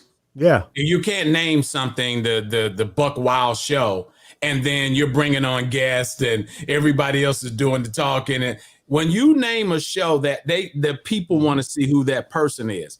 But see, what's making that brand work is it wasn't her, it was who she was, which in the beginning, everybody thought it was kooky, the kooky Wendy shit. Where, she's talking about all the people and and telling the women to take the whole front row. Don't take a seat, take the whole front row. All of her likeness. What do you call that when somebody utilizes everything that they're mimicking her has become famous. Yeah. Her intellectual property. Yeah. It's like her. It's like her. Right. When her attitude, Wendy, the whole thing. Yeah. Like I said, they go, whoop, whoop. That belongs to her. Yeah. I think it's going to peak out and then fall off. I think that she's going to hit a peak and then it's going to begin to taper off and fall off. Like you said, she's not there anymore. She and her brand was created around what she did. Right. And other people that come on to try and carry it on or keep it going, they're not her. So they're not going to But be they able don't to do do that. it. Right. They're not going to be able to keep her Name on kookiness, it. as you say, on that high enthusiasm. I think it's just one of those things that they're doing. The popularity is just to support her in her time of need. But I think it's going to hit a peak, and then it's going to begin to taper off, and it's not going to be the big fashion or It'll fad. change That's the like a word. trend. It's Right. That's basically a right. trend. It's the Yeah. fad. The fad is Yeah. going to fade. That's what I'm Yeah. trying to And say. that could happen. I mean, Yeah. But what about live with Regis and Kelly? Think about it. It was live with Kathy Lee and Regis and Kathy Lee, and then they just changed out hosts or whatever. What's to say that it couldn't happen with Wendy instead of calling it the Wendy Williams Show? Well, they end that's up going to changing happen. the name and keep it moving. Yeah, Right. they're going to Oh do yeah, that. yeah. They're going to try to do that. Yeah, Absolutely, and they'll- that's why they're. And it's going to be, you're going to have cases of success stories that have different formulas. Some will work, some won't. But the brand itself is pretty much narrow vision. The Wendy Williams Show. Right. I could see her coming back to radio. Yeah. Well, Well, that's I wonder she's if. sickly, ain't she? Ain't she going Yeah, through health she's. I issues? think she's got some things going on some in her serious health issues. Not just like right. yeah. But doing radio is not nearly as demanding as television. So she might be able to pull it off. She may be able to come back to that. It's like both you guys are making an excellent point. We don't know the extent of her health. We do understand how this stuff works. If she couldn't go back on television because the look or whatever the case may not be as pleasing to the eye or whatever she can do, she would have a chance to do radio again. But at the end of the day, where I was going with this whole thing, and thank you for supporting me in what I'm saying, was with Sherri. When you look at people who have something, and you going, there's something about her. There's something about her that if she knows too much, she almost knows too much to be dangerous. You know what I'm saying? Because I'm sorry, go ahead. No, you go ahead, bro. Go ahead. Yeah, the thing of it is, when you have that knowledge base, and let me take that back. When you have the experience that she has, you have to turn it into a knowledge base. Go ahead, Chris. I would take Sherri Culpepper, and I just met her over Wendy Williams any day of the week. Oh, no doubt. Any day of the week. Now, But two different brands, but two different totally brands. Correct. Mike, you are correct about the brand. But as a broadcaster, I can't give it to her. She is lazy. She phones it in. She has nothing solid. Now, don't be wrong. It worked for her. Because you only go so far with saying, how you doing? Now, how far do you get with that? But the brand grew outside of her. If she just had that, for example, the first 3 years I was checking out because everybody told me, hey, man, she's good. She's become for radio, the female Howard Stern, quote unquote, all these different accolades. And then I watch her for the first 3 years. And look, my daughters, who are not even in radio, can do better than what she's doing. So what I'm saying is, it got to a point, I don't even think it's talent. I think it's just you do what you can. You come in, you do these topics. Because when you watch the show, there's a connectability between, of course, the host and the audience. Now, I don't know about you, but I saw and heard a lot of uncomfortable silences while she's talking to the audience. I think they're there obviously because they're fans, but for some reason, I just see a disconnect. I give her credit for creating something that was not there before, this whole brand thing and gospel stuff like that. But at the end of a proverbial day, as people like to say, there's nothing there talent-wise. It's a gimmick. She had a gimmick. There's nothing about talent. But she didn't have to see. The thing of it is, it's the same thing that Sherri talked about raising daughters. Wendy was in the right place at the right time. I'll give you that. When there was a paradigm shift of now this innocence is turned into something that we as parents can't control. It was like we were talking about the shoe game. How the hell you gonna have a shoe game and you don't even have a job? You got 15, 16-year-old kids that the parents have been stupid enough to go out and buy them Jordans and every tennis shoe. They got 25 pair of tennis shoes in a closet talking about they got a damn shoe game. And the whole thing of it is, I'm with you 150%. I wouldn't even put Wendy and Sherri in the same room as far as what the contribution would be. But I think they both bring a contribution to the audience that they'd be trying to reach. See, I think the Sherri audience is going back to what we're used to, common sense. Sherri's a lot more mature than Wendy. It's more mature. Okay. Not even close. Yeah. The Wendy thing is there for those people who basically, I'm trying to be careful of what I say because I don't like to tell anybody that their baby's ugly. Okay. And I don't think that the baby's ugly by no stretch of the imagination. Just not that attractive. Well, let me say this. Not that foolishness look kind of different. Foolishness snuck into the party, and now you can't get them out. And that's not really Wendy's fault. The thing you applaud Wendy on is that Wendy gave foolishness a voice. Oh, that boy looks like his daddy. All right.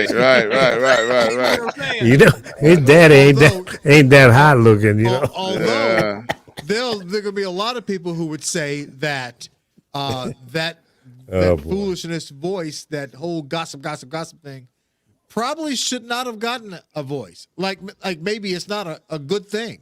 Because think about it. Well, obviously it was gossip is not a good thing.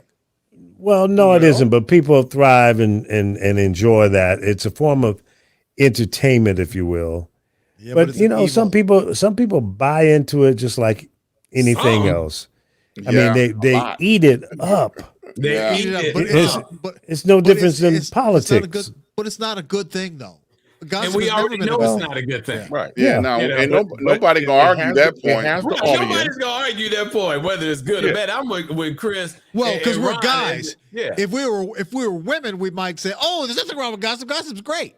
So our perspective is different because we're men, I think. Well, and then we don't tend to gossip like that. And I think of it like this: the same people that follow her religiously are the same people saying, "Oh no, I don't watch regular news because it's too violent, it's too negative," and it is. The same mentality. People that religiously follow her would rather hear who slept with who the baby daddy is on a regular basis. That's exciting to them. It became a trend. Yes. Well, a lot of it would instill hope in some people, depending on what your world is made up of. They like hearing about people that take a bath in a gold bathtub, and or has 9 pickup trucks or whatever. So that being said, they're inspired. They love that. And they think that, well, I'll never have it, but that guy's got it, and I want to hear about it. Yeah, right. Yeah. Through somebody else's story. Yeah, exactly. But there's one thing though, the lifestyles of the rich and famous, and you go see, or Pimp My Ride, and you see stuff that you'll never have. That's one thing. But when you're talking about the kind of gossip that goes on in these gossip shows, where they're talking about who's cheating on who, and what couple's about to break up, and all these dirty secrets and all this stuff. It's like, really, that's good. That's not aspirational. But see, the people it's not that inspirational, it's not doing any kind of good for the world at all, or for the people's lives who are actually listening to that trash. It's not doing any kind of good. That's why I say it's. You're right. There's a certain mentality that. Yeah, it's a certain mentality that's drawn to that nonsense. There you go. Come on. Okay. And that's why I say it's going to peak out and fall off. Well, I think it'll be somebody else coming in with the same bullshit. That's what I think. I don't think it's going to fall off because that horse has left. It's too big of an audience. It's too big of an audience. And as long as the advertisers are buying time on those type of shows, it's going to continue to exist. They will find another jockey to put on that horse to ride it on. Okay, what's trashier? Gossip shows or stuff like Jerry Springer? Well, basically, same audience. Kind of the same audience. Yeah, same type of audience. Right, yeah, but I'm saying the same both demographic. Trashy, but what? But the content itself, which is worse? I think that some of the Jerry Springer type shows with women on there fighting and pulling their clothes off each other, and but people, that's why they tune in to see somebody get beat up Right. on Well, see, TV. Jerry Springer wait, started most going of it's towards fake. Keystone comedy, where, like Yeah, you Right, said, because people it's beating mostly up. fake. Yeah. Yeah, Yeah, people know it's fake. like baby mama stuff. yeah, like Maury, you're not the father, Right. I was or Right. just you going to are the say that. father. Yeah. Right. And people were Same. waiting to see that show. Wait, I mean, Right. that's something very painful. Yeah. For people Right. that's involved, But and they but People but love. But they know but they that's know it's the fake though. So the fake, I think the fakeness of it. No, everybody knows it is fake. So everybody doesn't know that it's fake. You keep They saying sure that, but don't. You don't everybody think? don't You know. don't think No, they they do do? No, not. some people believe Some that shit is people, real. they religiously come follow on. that because they No. believe in it. How That- old do you have that's to like, be? but think That's like about wrestling. it, guys. Think Everybody about knows it, wrestling. guys. Well, okay, I can't say that out loud because I'll get my Yeah, ass beat. think- by think But it's about not it. true. Everybody doesn't know. Don't say that. Right? There are Think gullible about it. people out there. We talk David about this all the Marcus. time, Buck.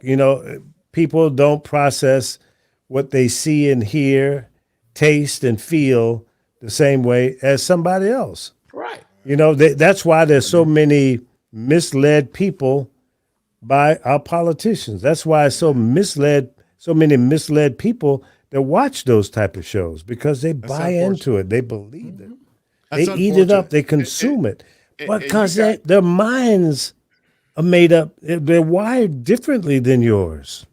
you See, know. you can process that what's coming in and know, okay, that's some bullshit, man. I'm a Pasadena on this one. Right. And you move on. I don't watch any of that garbage. But Now, I think have about no it. interest in it. Think No. about it. We got major programmers on this show. These people are targeted daytime soap opera fans. Y'all remember when soap operas was king? I Yeah. was They in used to it. come on every channel during Every the day. Every day. Now The stories. we got Maury, we got Jerry Springer, we got Wendy, all sprinkled in the middle of the soap opera time slots. Ooh, Okay. there's another guy that's got a show that was the bouncer on one of those shows. Yeah, Steve. Yeah. Steve. Yeah. Steve. He, Yeah. That's funny. Yeah. He was a body guy. He would break the girls up when they start pulling hair and shit. Yeah. Yeah. He's Get off my former, stage. yeah, Right. he's a former Chicago cop who used to work security when the show was being programmed here in Chicago, and he parlayed into his own show. Mm-hmm. Because somebody out there Wilco. said if Yep. he had his own show, it'd be funny. He Yeah. had his own Yeah. show, it'd be funny. Exactly. He kicking people Wilco, out. yeah. He handling people a certain way. But once again, that's why it's so important for us to help Sherri to get a voice if we can, or anybody if we Absolutely. can. Because Yep. that's when we talk about purpose, that's our purpose, because we've all had the opportunities to get where we are today. Well, And that's when why I say- created Street News Now, is to Yeah. open up a network that we could have people coast to coast reporting from the streets or doing shows like what we're doing. That's what this platform was designed to do. Right. So to anybody out there that's listening and you've got a story to tell, or you got a good idea, let us know. And we're 1 year in. it's 1 year 100 anniversary. 168 hours in a week. Yep. And we're only using 2 or 3 of them. Yep. So a lot of openings. Yep. 1 year in. We 1 That's year it. in. We That's got a it. whole year in. Yep. So, See, I want to get past the pundit business. And Yeah. I think it's good to have, that Fox, CNN, and MSNBC, they all have them. It's the same people who come on and give their opinion and that kind of stuff. But we have to broaden the perspective. For African Americans, when you don't broaden the perspective, it keeps us like this. And so we have to be able to push the walls back so we get different sides of stories and get different opinions and see, it's almost like if you look at black versus white, there's one thing that's different between black and white.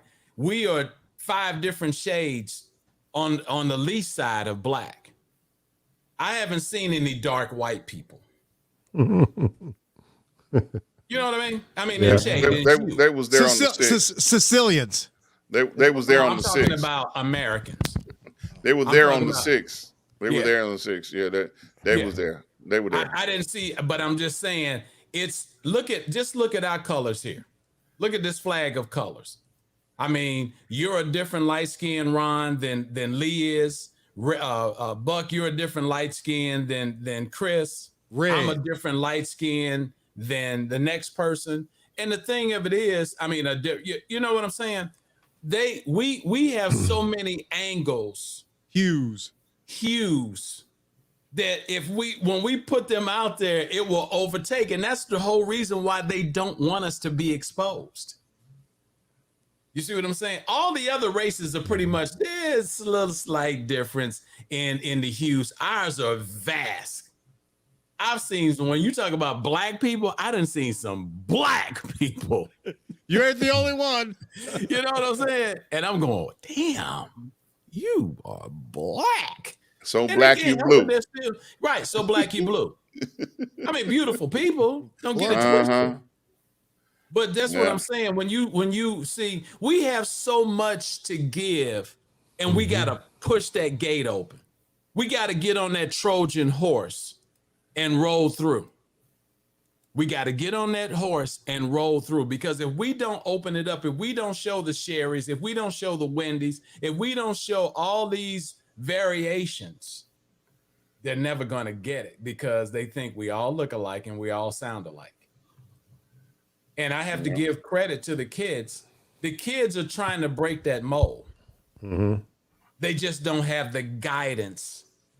That's the dangerous thing. That's the dangerous thing, to keep from being reckless. And that's what we have to be careful of, because they can tend to be reckless. Yep. Well, guys, I'll tell you, we've got a lot of work to do. There are not enough hours in the day to get it all done. And the last couple of days, I've been sitting around thinking about a lot of different things about how to grow this network and what it's going to take. And I'm building my outline and looking at maybe getting some funding. But I want to leave something that could be an opportunity for a lot of people. When you do a radio show, like Sherri was a producer, there was a host, there was a phone operator, the producer, the guest, the multiple hosts on the show. So the final product that the listener or the viewer gets a chance to hear or see is a lot of work that goes into that. Show prep, lining up guests, putting together the questions, and all. There's a lot of work that goes in, the technical work that goes into doing this show. I'm sitting here with a desk full of computers and mixers and video switchers and all kinds of stuff. I'd like to get to the point where I can have directors and producers doing all of this, so I'm not sitting here looking around if I'm going to continue to be on this show, that my focus can be on being one of the hosts as opposed to the host, producer, director. So there's opportunities in front of the mic and camera and behind the scenes. And when I've ever had the opportunity to speak at high schools and junior high schools, even in colleges, I try to express and get people to understand that the finished product that you witness, there's a lot of work going on in the background. The salespeople, the promotional department, the engineering department. There's so much going on behind that mic that you never see. So think about something that you have a passion for. If you say, hey, I got more of a technical mind, I'm kind of mic shy or camera shy, I don't want to be on the screen, then okay, there are jobs for you to be behind the scene. There are people who maybe have a mind for news and reporting and getting dispersing information. Street reporters, start on the streets. you got one of these devices, okay? That's all you need. Go out and film some stuff, record some stuff, stream it live, send it to us. We'll put it on, and that can be the beginning, the launching pad for your career. And let me tell you something. When I started back in the mid 60s, this was not around. If I had this in 1965, do you know how badass I would be? Man, I was just telling somebody that yesterday. I got two of these bad boys. I got an Android and an iPhone. In this room right here, I have 1, 2, 3, 4, 5, 6 computers.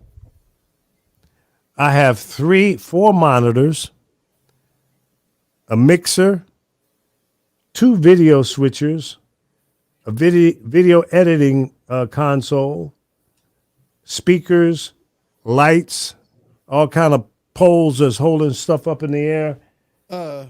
Would you say your address is, Lee? And 4 or 5 guns. Okay, so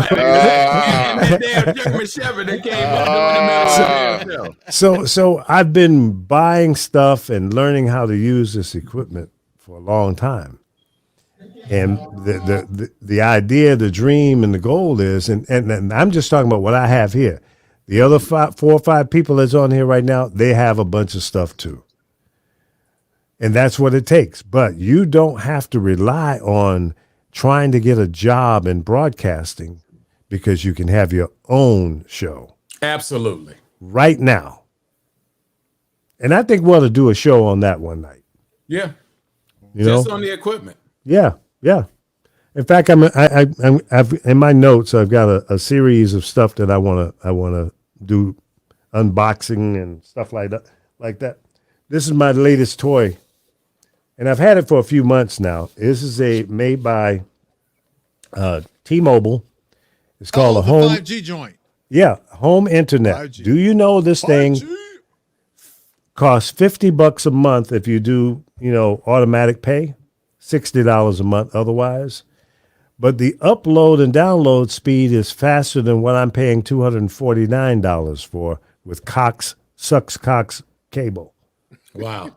Okay. He said sucks. He slid that in. There was a Freudian slip there. I didn't mean to say that. He didn't mean to say that. Right. This box downloads almost a half a terabyte, 500 megabytes. No, 500 gigabytes. No, Yeah, gigs. Wow. It's 500 gigabytes. Yes. And 500 upload gigabytes. speed is 400, it's 450. megabytes.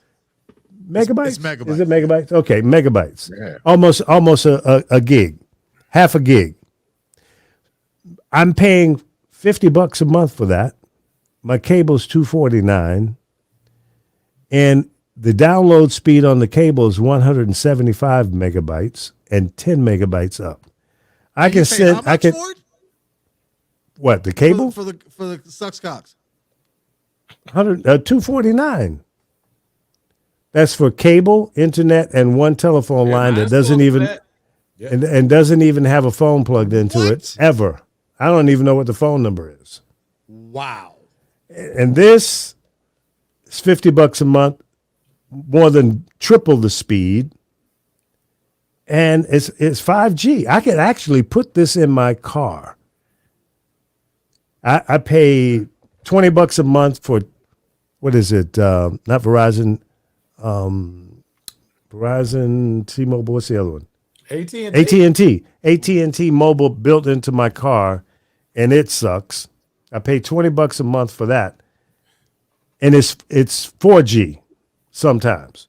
This 5G, I've tested it out. I can put it in my SUV, ride around, and my 5G phone plus this 5G and my 4G phone is a lot faster when it's connected to this 5G system.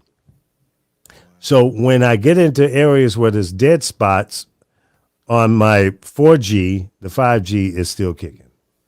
You got 5G on your phone though, don't you? Yeah, on my iPhone is 5G. but on my Android it's 4G. It's an older phone. So I'm gonna do a story. I'm gonna do a show on that and try to get people to understand that the technology at a lower price and faster speed. Why would you want to pay for cable TV anymore? I can run cable. I also have a subscription to YouTube TV, which I can get all the cable news networks on, a bunch of other TV stuff. I have 60, 70 channels. I'm about to kick Cox to the curb and just use everything online. Mm-hmm. And I think Hulu's cool too if you don't want black channels. Yeah, exactly. Because they don't care anything black. Well, but there's all these other internet-fed networks as well: Hulu, Roku, and Amazon, Netflix. You still have all of that on this $50 a month box. Wow! So, go figure. But anyway, I'm gonna do a video on that box right there, and try to get people to understand that it's here. That's gonna be a fun show. Yeah. And especially if you're living in a place where you only have one choice for internet or cable, and you're stuck with it. Yeah, this is the workaround. Nothing beats fiber, though, bro.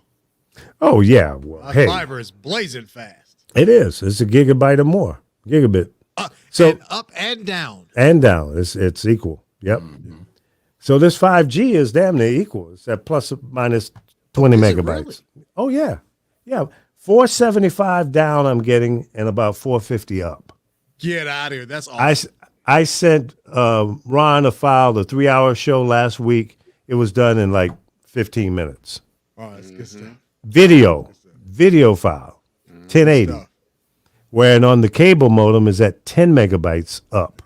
It took, hour and a half. So big difference.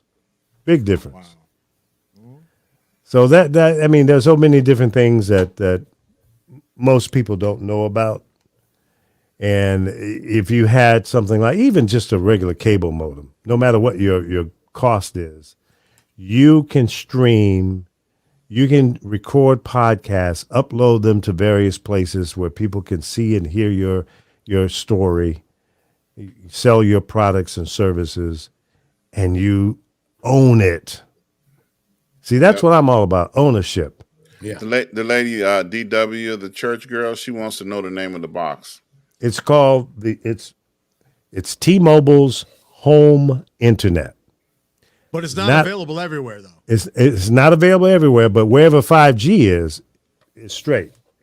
Yeah, and they've got the biggest 5G footprint. I checked in my address, and they didn't have it. I mean, I don't need it because I've got AT&T, but don't go by that 100% because where I am right now it say it's not available, but it is. Well, how did you pull it off then?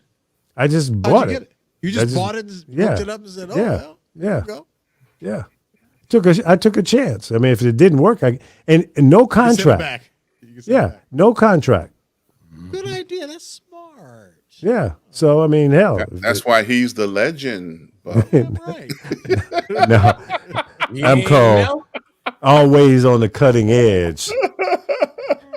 I'm lonely a lot, so I've been doing this a long time. Yeah. Been out here by myself for a long time on technology. Yeah. So, him and the dog. Yep. Yeah, did you see the German Shepherd come in here tonight? Yeah. Oh yeah, that rascal. He just opened the door. I don't know how he did it. I think he figured out how to pull the handle down. Yeah. Jack Rabbit. Uh-huh. All right. So let's see. What time is it? Okay. We got about 32 minutes to. I know we got a couple of stories we wanted to get to. We haven't gotten to yet. Chris, you want to jump in and do the popcorn? Oh, okay. Put some butter on it. It'll be all right. All right.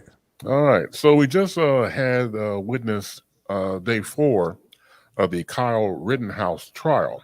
This is the Illinois teenager charged with killing 2 people and wounding a third during a violent protest in Kenosha, Wisconsin last year after the police shooting of Jacob Blake.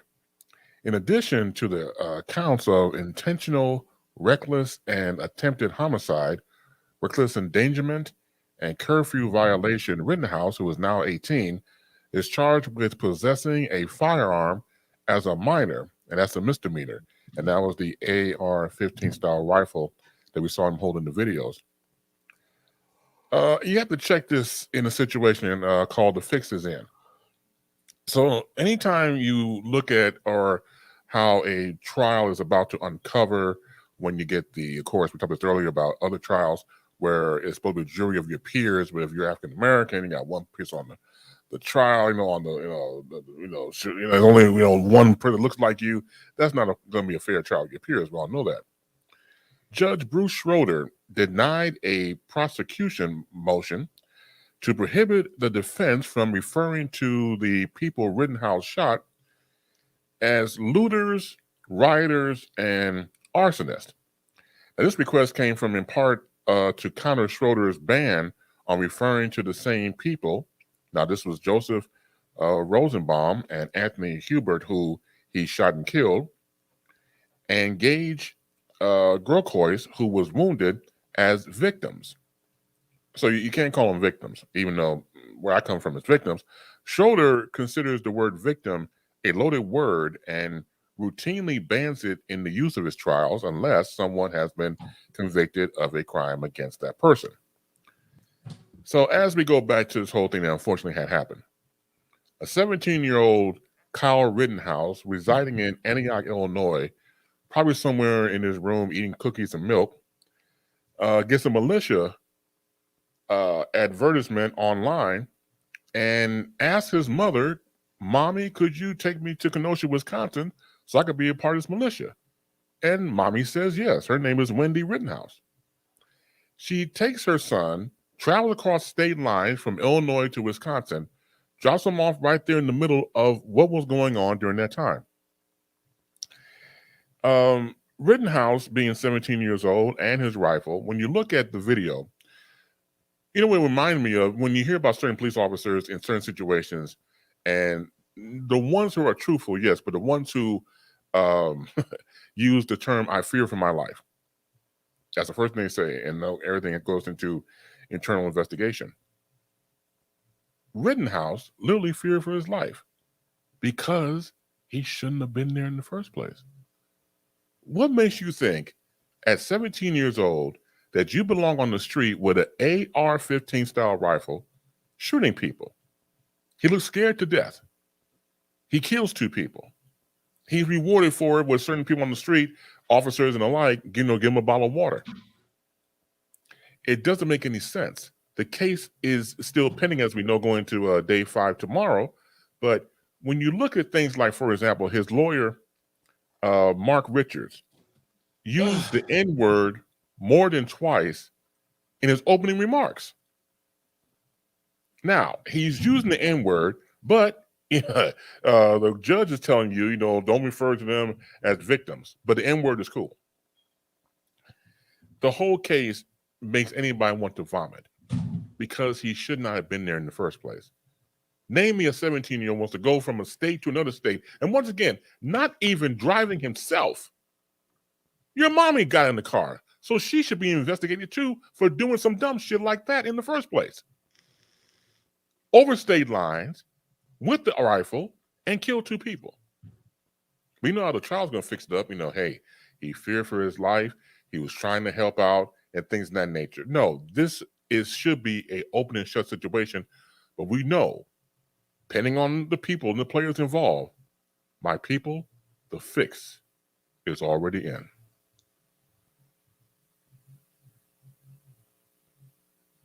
Yeah, that's it. Wow. I agree with you. Wholeheartedly. Yeah. And it's sad that we can see this live on TV and see how the justice system is broken. And I don't know if I'll live long enough to see it fixed. maybe never. My hope is that it'll at least get better. Yeah. But it's just crazy, man. It's insane. It is. And there's no shame in the game. Yeah. These lawyers will get up there and lie and paint this rosy picture to protect their client. And that's what they're supposed to do. But say they're lawyers. That's what lawyers do. Yeah, but see, I couldn't take a case like that. You know, I just couldn't. I wouldn't. Mike, we have a friend, JoJo Davis, Yep. who was an attorney down in Florida. And I had a discussion with JoJo. I still call him JoJo. He was a former DJ. Joseph Haynes Davis. Joseph Haynes Davis. Yes, Esquire, AKA. So I said, hey, man, could you represent Trump? He goes, hell yeah, I'd represent him. I said, JoJo, how could you do that? I'm a lawyer. That's what we do. That's it. I went, wow. I said, so even though you might believe that he's guilty of a crime and you would still say, yeah, absolutely. And they would rather know if he's guilty up front so they know how to defend him better. Well, yeah, that's what they say. But see, that's where the rubber meets the road for me. I'd be out of there. I said, no, man. Well, you probably wouldn't be a lawyer. You guilty. I can't represent you. Hey, but what if you have a boss? What if you have a boss or you're a public defender, let's say, and you got a whole bunch of clients that you know are guilty? Do you tell your boss, no, I ain't going to defend them? Yeah. Would you do that? And then you I out of a would. job. I Then you would. out of a Oh, job. that's okay. I'll be gone. And then prosecutors, there are a lot of prosecutors who have to prosecute people they know are innocent because their boss makes them. They're just as bad as far as I'm concerned. Yeah. Yep. You know, all of it comes to one thing, and that's to know the law. And that's one thing going back, and I don't want to appear to be this person that's I'm a black activist and this kind of stuff, but I get upset with African Americans, people of color, a lot of times because knowledge is key. Yeah. And see, most of the time, when something is happening that looks like it's criminal, it could be criminal, but it's someone using the law in a way that if somebody doesn't defend it, they get away with murder. And there are a lot of people out here who know how to twist and turn with the law. And they you're sitting here going, well, how did they get away with it? Or why were they doing this? Because they know the law. And if you can't defend yourself against the law, then you're going to be in trouble. Now, everybody can't walk around and be attorneys and know every statute and this kind of stuff. I don't even know close to a percentage of them. But I know one thing, that most of the people that we look at publicly, especially in the news, who appear to be getting away with murder, are only getting away with murder because nobody's calling it murder. See, if you don't call it for what it is, it goes back to us talking about the elections and what Stacey Abrams did in Georgia. Once again, it was simple. Just do the math. Just do the math. If you get out and vote, 80% of the time, you can beat your adversary. If you know the law. Now, just going back to Sherri, all the things that she's gone through, the more she learns, the more powerful she becomes. And that's why I asked her about that purpose. Because her purpose has to be to teach somebody else. It's not about taking this and being up in her house, and I'm not going to tell anybody else how to do this. Right. You have to share. And that's why I said she has to have a platform, because Lee, if you don't help her and we don't help her get a platform, she knows way too much just to be a guest. Oh, I agree. On somebody's show. I totally agree. Absolutely. That's going to happen. Way too much. And she can have other people who have had the same thing happen to her and her older parents. Absolutely. Parents on there. Oh, yeah. Absolutely. You got to know what questions to ask. And she knows how to frame that up. She Trust knows me. how to frame Yeah. that up. Yeah. Yeah.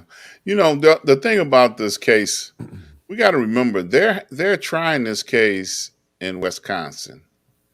Okay? And we know Wisconsin is generally a red state.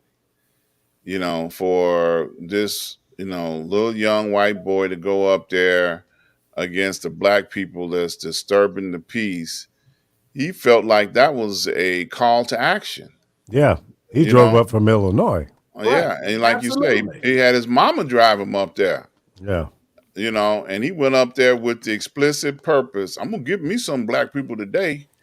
And then he uh, had purpose, like you said, Mike. His purpose was to go up there and get involved in this riot because he felt like, man, I need to go up there and help people. Like they had him on social media. I come up here to, people get hurt, I'm gonna patch them up, but he was the one causing the hurt.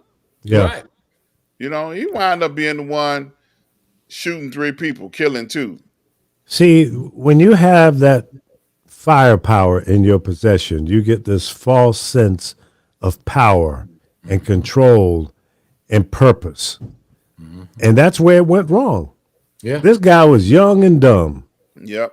and with a gun. Yeah. They had Got himself in trouble. they had an experienced military man testify today.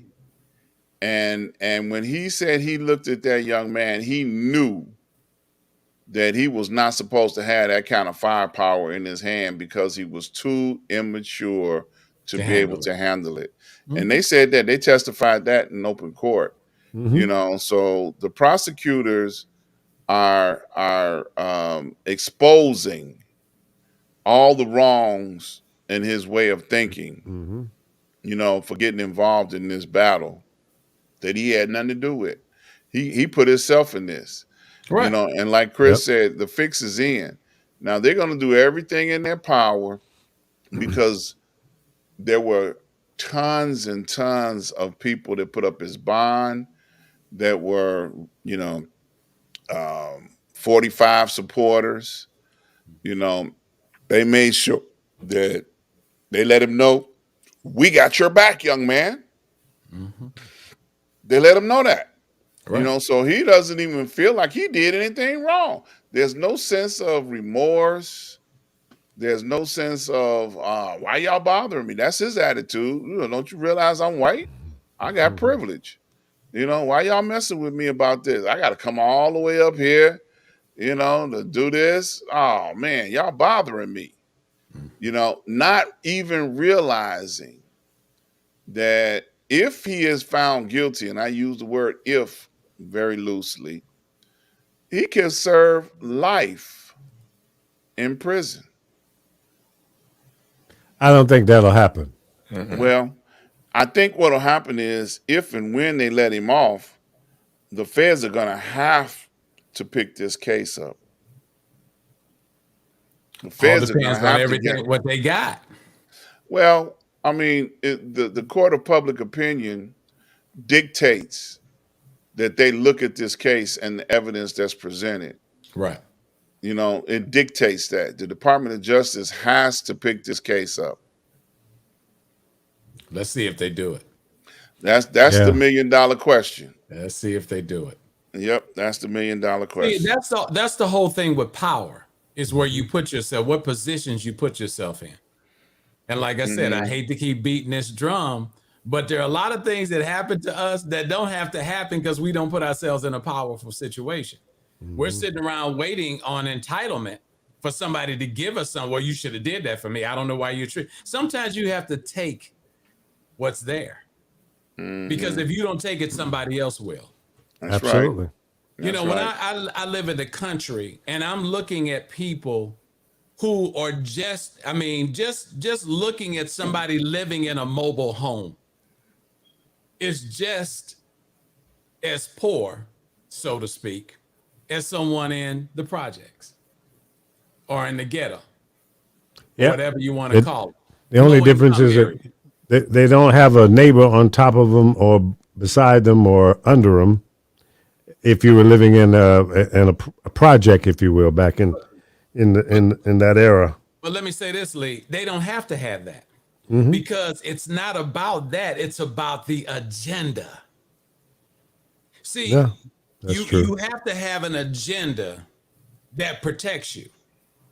The reason I'm seeing cows and horses and sheep and all this kind of stuff, because a lot of these people have acreage that they would be paying hundreds of thousands of dollars in taxes, but when they put a couple of cows and some horses out there, Yeah, they the get a tax tax rate back. changes. Yep. Yep. The farm rate kicks in. The farm rate kicks in. That's exactly right. And then they can apply for grants. You know, oh man, I didn't have a good year, so now we get subsidy. There you You go. They get know, subsidy. They use their land to raise hay. Mm-hmm. That then they get a company comes out and rolls it up. I'm going down the street. They got these big rolls of just hay. Yeah. Right. You know, I mean, you know what hay does? Hay feeds animals. Hay is used in materials. I mean, think about what they're all the byproducts. Yeah. All the byproducts. Yeah. And all they got to do is give you access to that land that they ain't doing a damn thing with it. Mm-hmm. And making money off of it. In more ways than one. It's more ways than one. And the thing that's scary, when going back to what she was talking about with having these daughters, and when you got 14 and 15-year-olds and they talking about they got a shoe game, and when this girl came on Wendy's show, they was asking her, the host asked her something about, I guess there's a segment on the show where they ask you what you got on and how much it cost. Okay, who gives a damn? So the girl comes on. She couldn't have been over 21 years old. I got on this. She told us what the blouse was, and she paid $14 for that. She had on leggings that cost $100. They were leather. And then she told us she had on shoes that was $25. The most expensive thing she had on was some $100 leather leggings. Talk about whoop, whoop. Somebody sees that, your child sees that and wants the same thing. That's right. She named the brand. She didn't just say she had. She told, I don't know none of the damn brands of the shit she was talking about. Right. But they do. They knew. Yeah. And if they didn't know, they're going to want it. They're going to want it. And they're going to be stupid enough. The parents don't pay any attention and believe it's stylish. But you talking about, I don't know what to do with this child. That's your monster you created. You created it. Yeah. I'm not sitting here watching this show with you, empowering you that this is what you need to be doing. I'm not watching TikTok videos with you. Or helping you make them. Mama, turn around. We in a TikTok video. I have nothing. I mean, whoever discovered it, came up with it, more power to you. Yeah. But I'm going to tell you, it's a form of weakness that I'm looking at. That's what I'm saying. We've spent collectively, this is 200 or 300 years of broadcasting. And they're taking, anybody can get on YouTube. Anybody can create a YouTube account. That's right. Anybody. Anybody can get on StreamYard, Restream, Teams, Zoom, anybody. Yep. So if you're not doing something, either you got to be a part of it or it's going to take you down. That's right. There is You'll be standing at the bus stop. You'll be standing at the bus stop.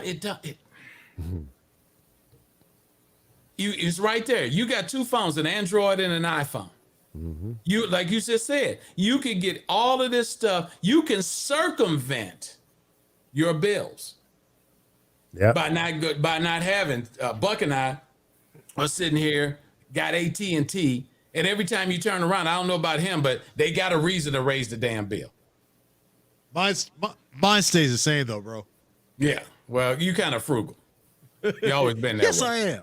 Yeah. And he probably bootlegging. Knowing him, he probably tapped into his neighbor's cable. I can't. I wish I could. I offered my neighbors to share my shit, and they were like, "Oh, it's okay. We don't want to get caught." The thing of it is, he enjoys being frugal. He complains but he enjoys doing it. He'll drive an Escalade and be riding around with the windows down to save gas instead of running the air. I like fresh air. In Atlanta, where it's hot as hell. And hot as hell. I like fresh air. Talking about it's hot as hell outside, and he's driving an Escalade and got all the damn windows down. So yeah, that's fresh air. I'm 105. I'm complimenting you on being frugal. Yeah, sunroof open. Sunroof open up, burning up, sweating. Yeah, that's why he's red, because he's been out there with the sunroof open. Exactly. Sunburn, baby. That's as bad as back in the day when Atlanta. In Atlanta. Yeah. In Atlanta, right.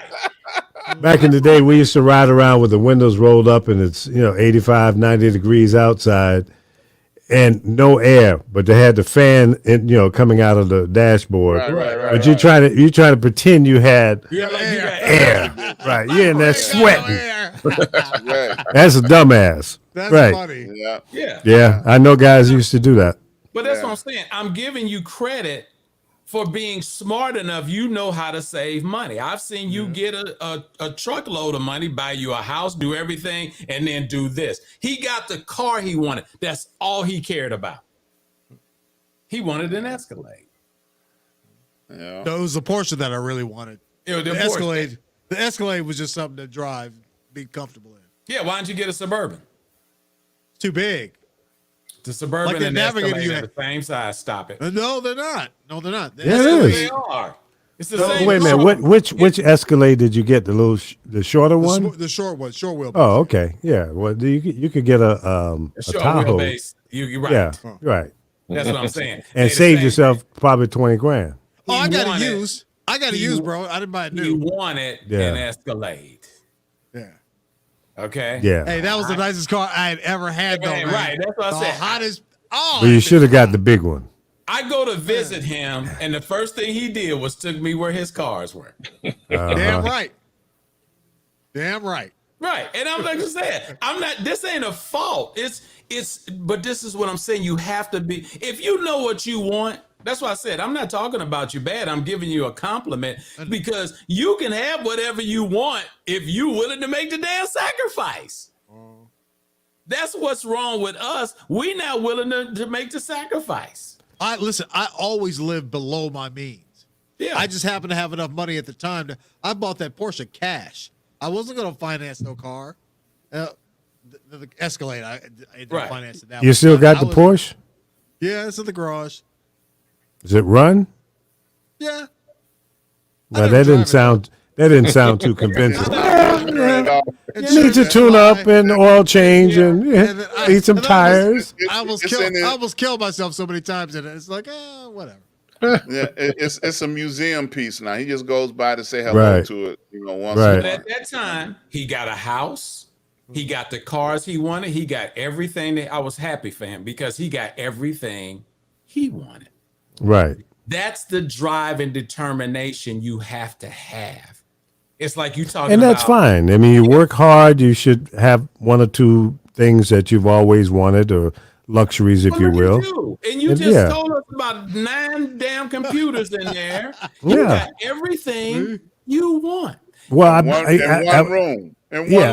I got all this stuff to make money with it. Of course. But I don't need all this shit, know. But once again, Lee. Would you keep buying it? You keep buying it. Yeah. Because you want it. Now, you're justifying that by trying to make money off of it. Well, absolutely. Right. But you love toys. Lee loves toys. Yes. I love toys. I can't talk. I'm sitting here behind a desk that's got 3 computers on it. Right. 2 cameras. They sitting so close. I probably could turn on both of these cameras and they'd be copying each other. Then I got another one over here on the right. If I could take the thing off and show you, there's another one that's a TV, a Roku TV, and it's a computer.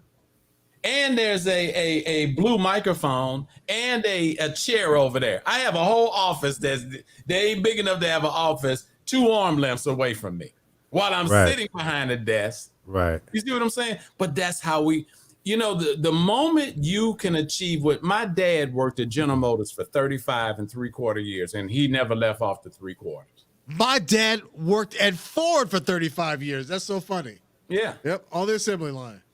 Only had an 8th grade education, hoboed up from Columbus, Mississippi on a train. Because his dad used to make him, my grandfather was a 40 acres and a mule guy. So they used to make him go and sit in the middle of the town and sell fruits and vegetables, and he got mad. He hoboed on a train to St. Louis. When you say hoboed, what does that technically mean? He got on a train illegally and rode on it until a boxcar until he got to St. Louis. Oh, he rode the rails. Okay. Yeah. Yeah. I don't know where he was at, on the top, the bottom, whatever, but he told that story 288 times. do something wrong and you're going to hear about the hobo story. And he forgot about all the other times he told it. Where I'm going with this, and then he works in the plant. He works in a dispensary, the medical dispensary, where when you cut your finger on the bump or all this, so blood's always everywhere, galls, everything, and he's the cleanup guy. He wore Dickies. I only saw my dad in those Dickies once in my entire life. He drove a Cadillac Coupe de Ville. He wore a Knox hat. He wore a blazer every day and slacks and Stacey Adams shoes. You never saw him. And his name was Reuben Glenn, and nobody called him Reuben but his siblings. Everybody, he was affectionately known as Mr. Glenn. That's right, because that's the image he projected. That's the image. Yeah. See, you can have whatever you want. Yep. You can have whatever you want. He almost got busted at General Motors, Buck. He was lending money at 25 cents on a dollar. Wow. And got caught. Wow. They gave him a warning, said, "We know what you're doing." And he told my mom, and she went batshit crazy. And he had to stop. You know what I've discovered? It's called a private loan, right? Now, they called it the juice man back then. He was the juice man. Yeah. But you know what I found, though, after having all these Hold toys? on a minute, I'm not done. Okay. Hold your thought. Okay. He wanted to carry a gun. So he ran for alderman. Became the chief alderman of Centerville, Illinois. You automatically get a permit to carry a weapon. Wow. So he wore a 38 snub nose pistol on his hip every day with the Knox hat on and the jacket. You didn't see it unless he pulled his jacket back. But he had a gun carrying card. He did every freaking thing he wanted to do. Go ahead. I'm sorry.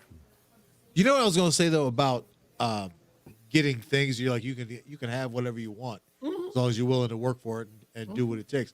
But what I found after having all that money and buying all these things that I wanted, that after a while, they're just things. Of course. And then, but they don't bring you happiness. And once you have them, how's the old phrase go? In time, you'll find that wanting is much better than actually having. So once you get whatever it is that you want, the desire is pretty much gone. Like when you first get a new car, right? First get a new car, like when you first got that Cadillac, Mike.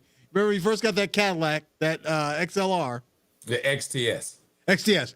How that was like it was a gorgeous car. You're so happy to have it. And you wanted to get in it just to drive. Oh, and then I just go out. I had nowhere to go. I just exactly go out and just drive that car. Exactly. 3 months after you have that and get all that out of your system, it's a car note. Yeah, and it was. Yeah. And I was getting ready to get a house, and they said, "You got to sell that car."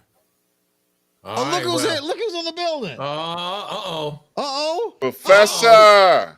Professor, bless you guys. Bless you back. Hey, man. Welcome. Well, I got to say congratulations to you, Professor. What did I do this time? 1 year anniversary of the show. Oh, praise the Lord, everybody. Right on. Amen. Praise the Lord, everybody. Now the cast, 365 days. now the cast is complete from when we started. You know, Man. one of the Yep. original cast members. Wow. Yep. Yep. It's been that long. I thought we just started. I didn't know we started just 12 months ago. Months ago. in This week. November. Yep. Oh, come Remember, it on. was election day on the 2nd. Oh yeah, you right. You were right, Yeah. right, Yep. right. Yep. Today, and Yep. we moved the show to a Thursday. And here we are 1 year later. Oh man, it's been wonderful. Yeah, man. How time Beautiful ride. flies. Thank you, guys. Thank you, Oh, man. all of you. Yeah. Thank Now you. this And- look, this the and- foundation that everybody else can stand on. Like they say, you got to lay a foundation, Mhm.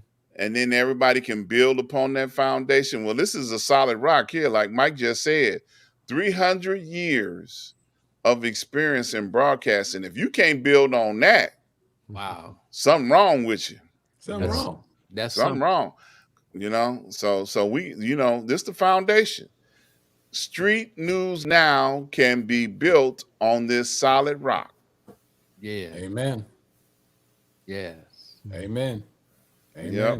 Well, I'm glad you And- guys, feeling good about it and committed to moving forward, for another year or 2 or 5 or 10, whatever, and add more shows to the network. That's what I want to see happen. So, again, to some of our listeners, if you've got some ideas or an idea for a show, Send it in. send me an email, iradiocoach@gmail.com. The letter I, radiocoach@gmail.com. And let's chop it up. Let's make it do what it do. Even if you think that you just have an idea and you don't know how to massage it and bring it to fruition, see these other guys here? Between the 6 of us here, we can figure it out. If we can't figure it out, it's not a good idea. Can't be fixed. Don't work. Can't be fixed. Ain't gonna make it. These are That ain't bullshit. gonna work. Yeah, Ain't gonna make it. find that. I'm gonna find that first show, and I'm gonna cut some out of it. Yeah. Oh man, look, you cut out some stuff last week, and Yeah, that was a good cut. And Lee been like, how did he do that? Yeah. How did you? Where did you get the video from? Did you download it? Oh no, man! I got a screen. I've been like teaching with this technology stuff, so I got the screen capture software.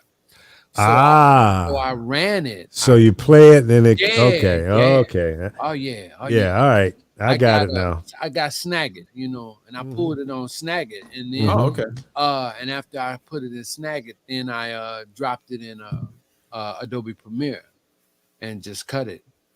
And audio, You know what? Audios is another good one too. Audios, AUDIALS. I never heard of that one. Okay, I have to check Yeah. that out. I've heard of Snag, but and it's Snagit. it's a couple of them that and I did it on the Mac, so I did it on the Mac, so that works good with Mac. But it's another one that works really, really good with the Mac. But the only thing that I like about Snagit is that it'll bring the editor right up for you. You don't Oh, save cool. it. Soon after you make the capture, the what you cut out will appear. And Go then into you have to do is Premiere. trim it. Yeah. Does that work with DaVinci Resolve? I haven't tried that yet. I haven't Okay. tried the Resolve yet, but I have been using Snagit since TechSmith launched it many years ago. Okay. Okay, and even the Camtasia, I've been using that, because I was teaching with technology way back in 04, 05. As soon as that stuff came out, I started using it. Boy, I done snagged some people out of some stuff. They tried to catch me at that Snagit. Boy, you clip some stuff in. Well, I don't have a copy. Hold on a minute. Yeah. You snag it and send it to them. That shit all bullshit. Yeah. That Snagit was all right. But that 2 good nights, I couldn't, man. I ain't I haven't got over that. I sent it to base and we talked the next day on the phone. So That was good. Those two good nights. Yeah, that was. That was. Well, like I said, I've known Professor since, 1998, when I first got there to WKKC to be the news director for the college radio station. So I know how he operates. So when he was in that moment about, that's it, good night, I've heard and seen it before. So it was just nice to be reunited with that. So in return, I had to give him a good night. Give it back. Yeah. A big boom. That was good. So some inside stuff. Yeah. Yeah. Good night. But Buck's face sealed the deal. Oh yeah. Buck's face Priceless. sealed the deal on that. That was just amazing the way Buck's eyes just lit up, and he was holding it right there. Now, before we get out of here, Ron, didn't you have a topic you want to cover? Yeah, due to the lateness of the hour, it's not going to spoil. We're going to hit it up next week. I'm going to keep the same subject. We're just going to introduce it next week because, the first black person that went to jail because of January the 6th, he's still going to be in jail during that time next week. So we'll talk about it. That was a nice tease for y'all. I'll tease for next week. Did you all hit Netflix dropping Chappelle? No. They're going to take it off? Yeah, they bowed down to pressure, and I read it. I bring up the things because they bowed down to pressure and they pulled some technicality out of his contract, to release it. Now what they did, right? But you know what? But at this point, everybody has seen it, so it's kind of like bigger than that. You know what they did, Professor Buck? He getting ready to double his bank account. Yeah. So everybody, that's gonna make people go out and buy it. Yeah. Yeah, he's smart. He like, take it off. That's what I want you to do. Take it off. Yeah. Yeah. Well, He he's just a put smart money in his bank account. Yeah, he's a smart businessman anyway. Yeah. He just put money in his bank account. Yeah. Even when he left and went to Africa, they was trying to hunt him down. Like, please come back. Yeah, come get our money. Yeah. Yeah. So listen, he'll do just fine. Yeah. Oh yeah. Even if he never gets another TV slot or whatever, he'll be out there on the stump, hitting these clubs and stuff. People are going to come out and see him. Man. Oh yeah. And he can always do his own videos. He can always write a book and do whatever else he wants to do. I assume he has the financial resources, and certainly there are enough people who will come out and support him and invest in his ideas, so he'll be fine. I'm happy for him. It's like what we said about Wendy. The cake has been baked. Yeah. It's over. Yeah. You think about it now. Nobody wants to be sick, and what I'm hearing is going on with her is not really good. But she making money. And I'm saying the ratings go up 30%. You talking about Wendy Williams? Yes. Yeah. You see what I'm saying? And that drive, it could be straight foolishness, whatever the case may be. Do something that's going to take your game to the next level. Absolutely. But that isn't that something that Muhammad Ali always did? Didn't Muhammad always say the people that hated him, they were still going, increasing his right. He loved him just as much as the people that loved him. Exactly. Talk about me, because all that's just like the international bankers when they dealing with a war. They don't care who wins, because both sides paying them. Right. That's right. Exactly. I had this conversation, and I'll keep this short because I know Lee's trying to wrap it up. I'm a Cowboys fan. And so people call and trying to engage. I don't get engaged with them on Facebook at all. The Cowboys did $472 million in TV rights last year. Every time you say you don't like the Cowboys, their stock goes up. Going up. Because they're going, well, it's a sport and we want you to challenge it. So if you are a Bears fan or a Lions fan or a Giants fan or whoever you are, they want that. That's what makes you watch. If nobody was talking competitively about the teams, how would they make money? Right. Absolutely. Hey, you know what? I'm a Cowboy fan as well, and I can say one little phrase will piss off every other fan out there. All I have to do is say, Dallas Cowboys, America's team. Yeah. Ooh, they Bianca, freaking lose it. Freaking out. Oh my God! And all I do is walk away and just let them. The smoke comes out of their heads. How you figure they're America? Maybe 30 years ago, they're still America's team, man. It don't matter. They make more money than all the rest. The number one sports. They don't have to win a franchise in Super the Bowl. world.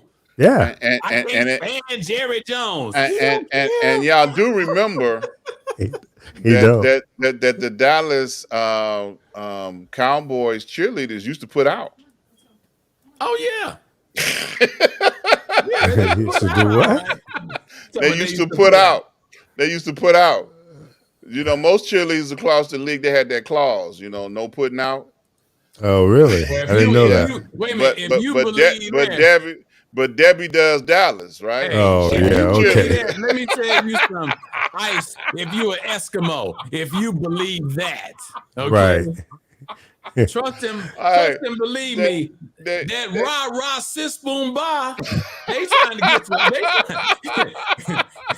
that ain't just for the Cowboy cheerleaders. Right? And the Dallas Cowgirls, they had to go through special training, okay? Oh, yeah. You know Serious what? training. Once again, you helping Jerry make money. You telling jokes and ain't making a damn dime. And they sitting over there going, yeah, keep on telling them what the cheerleaders doing.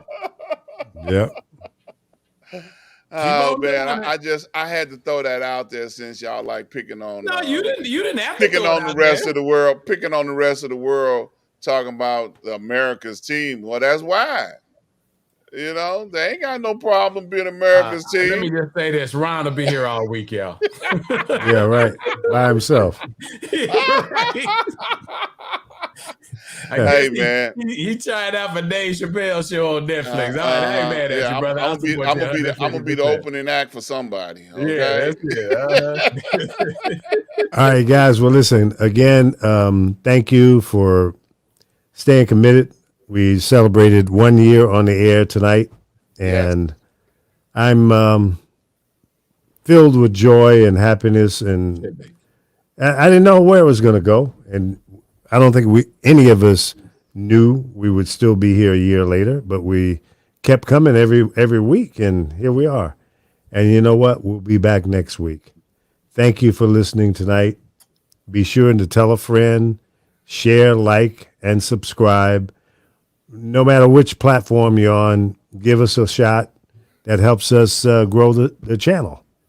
And we have a deal with Roku. I just haven't had time to finish the technical aspects of it, but maybe next week.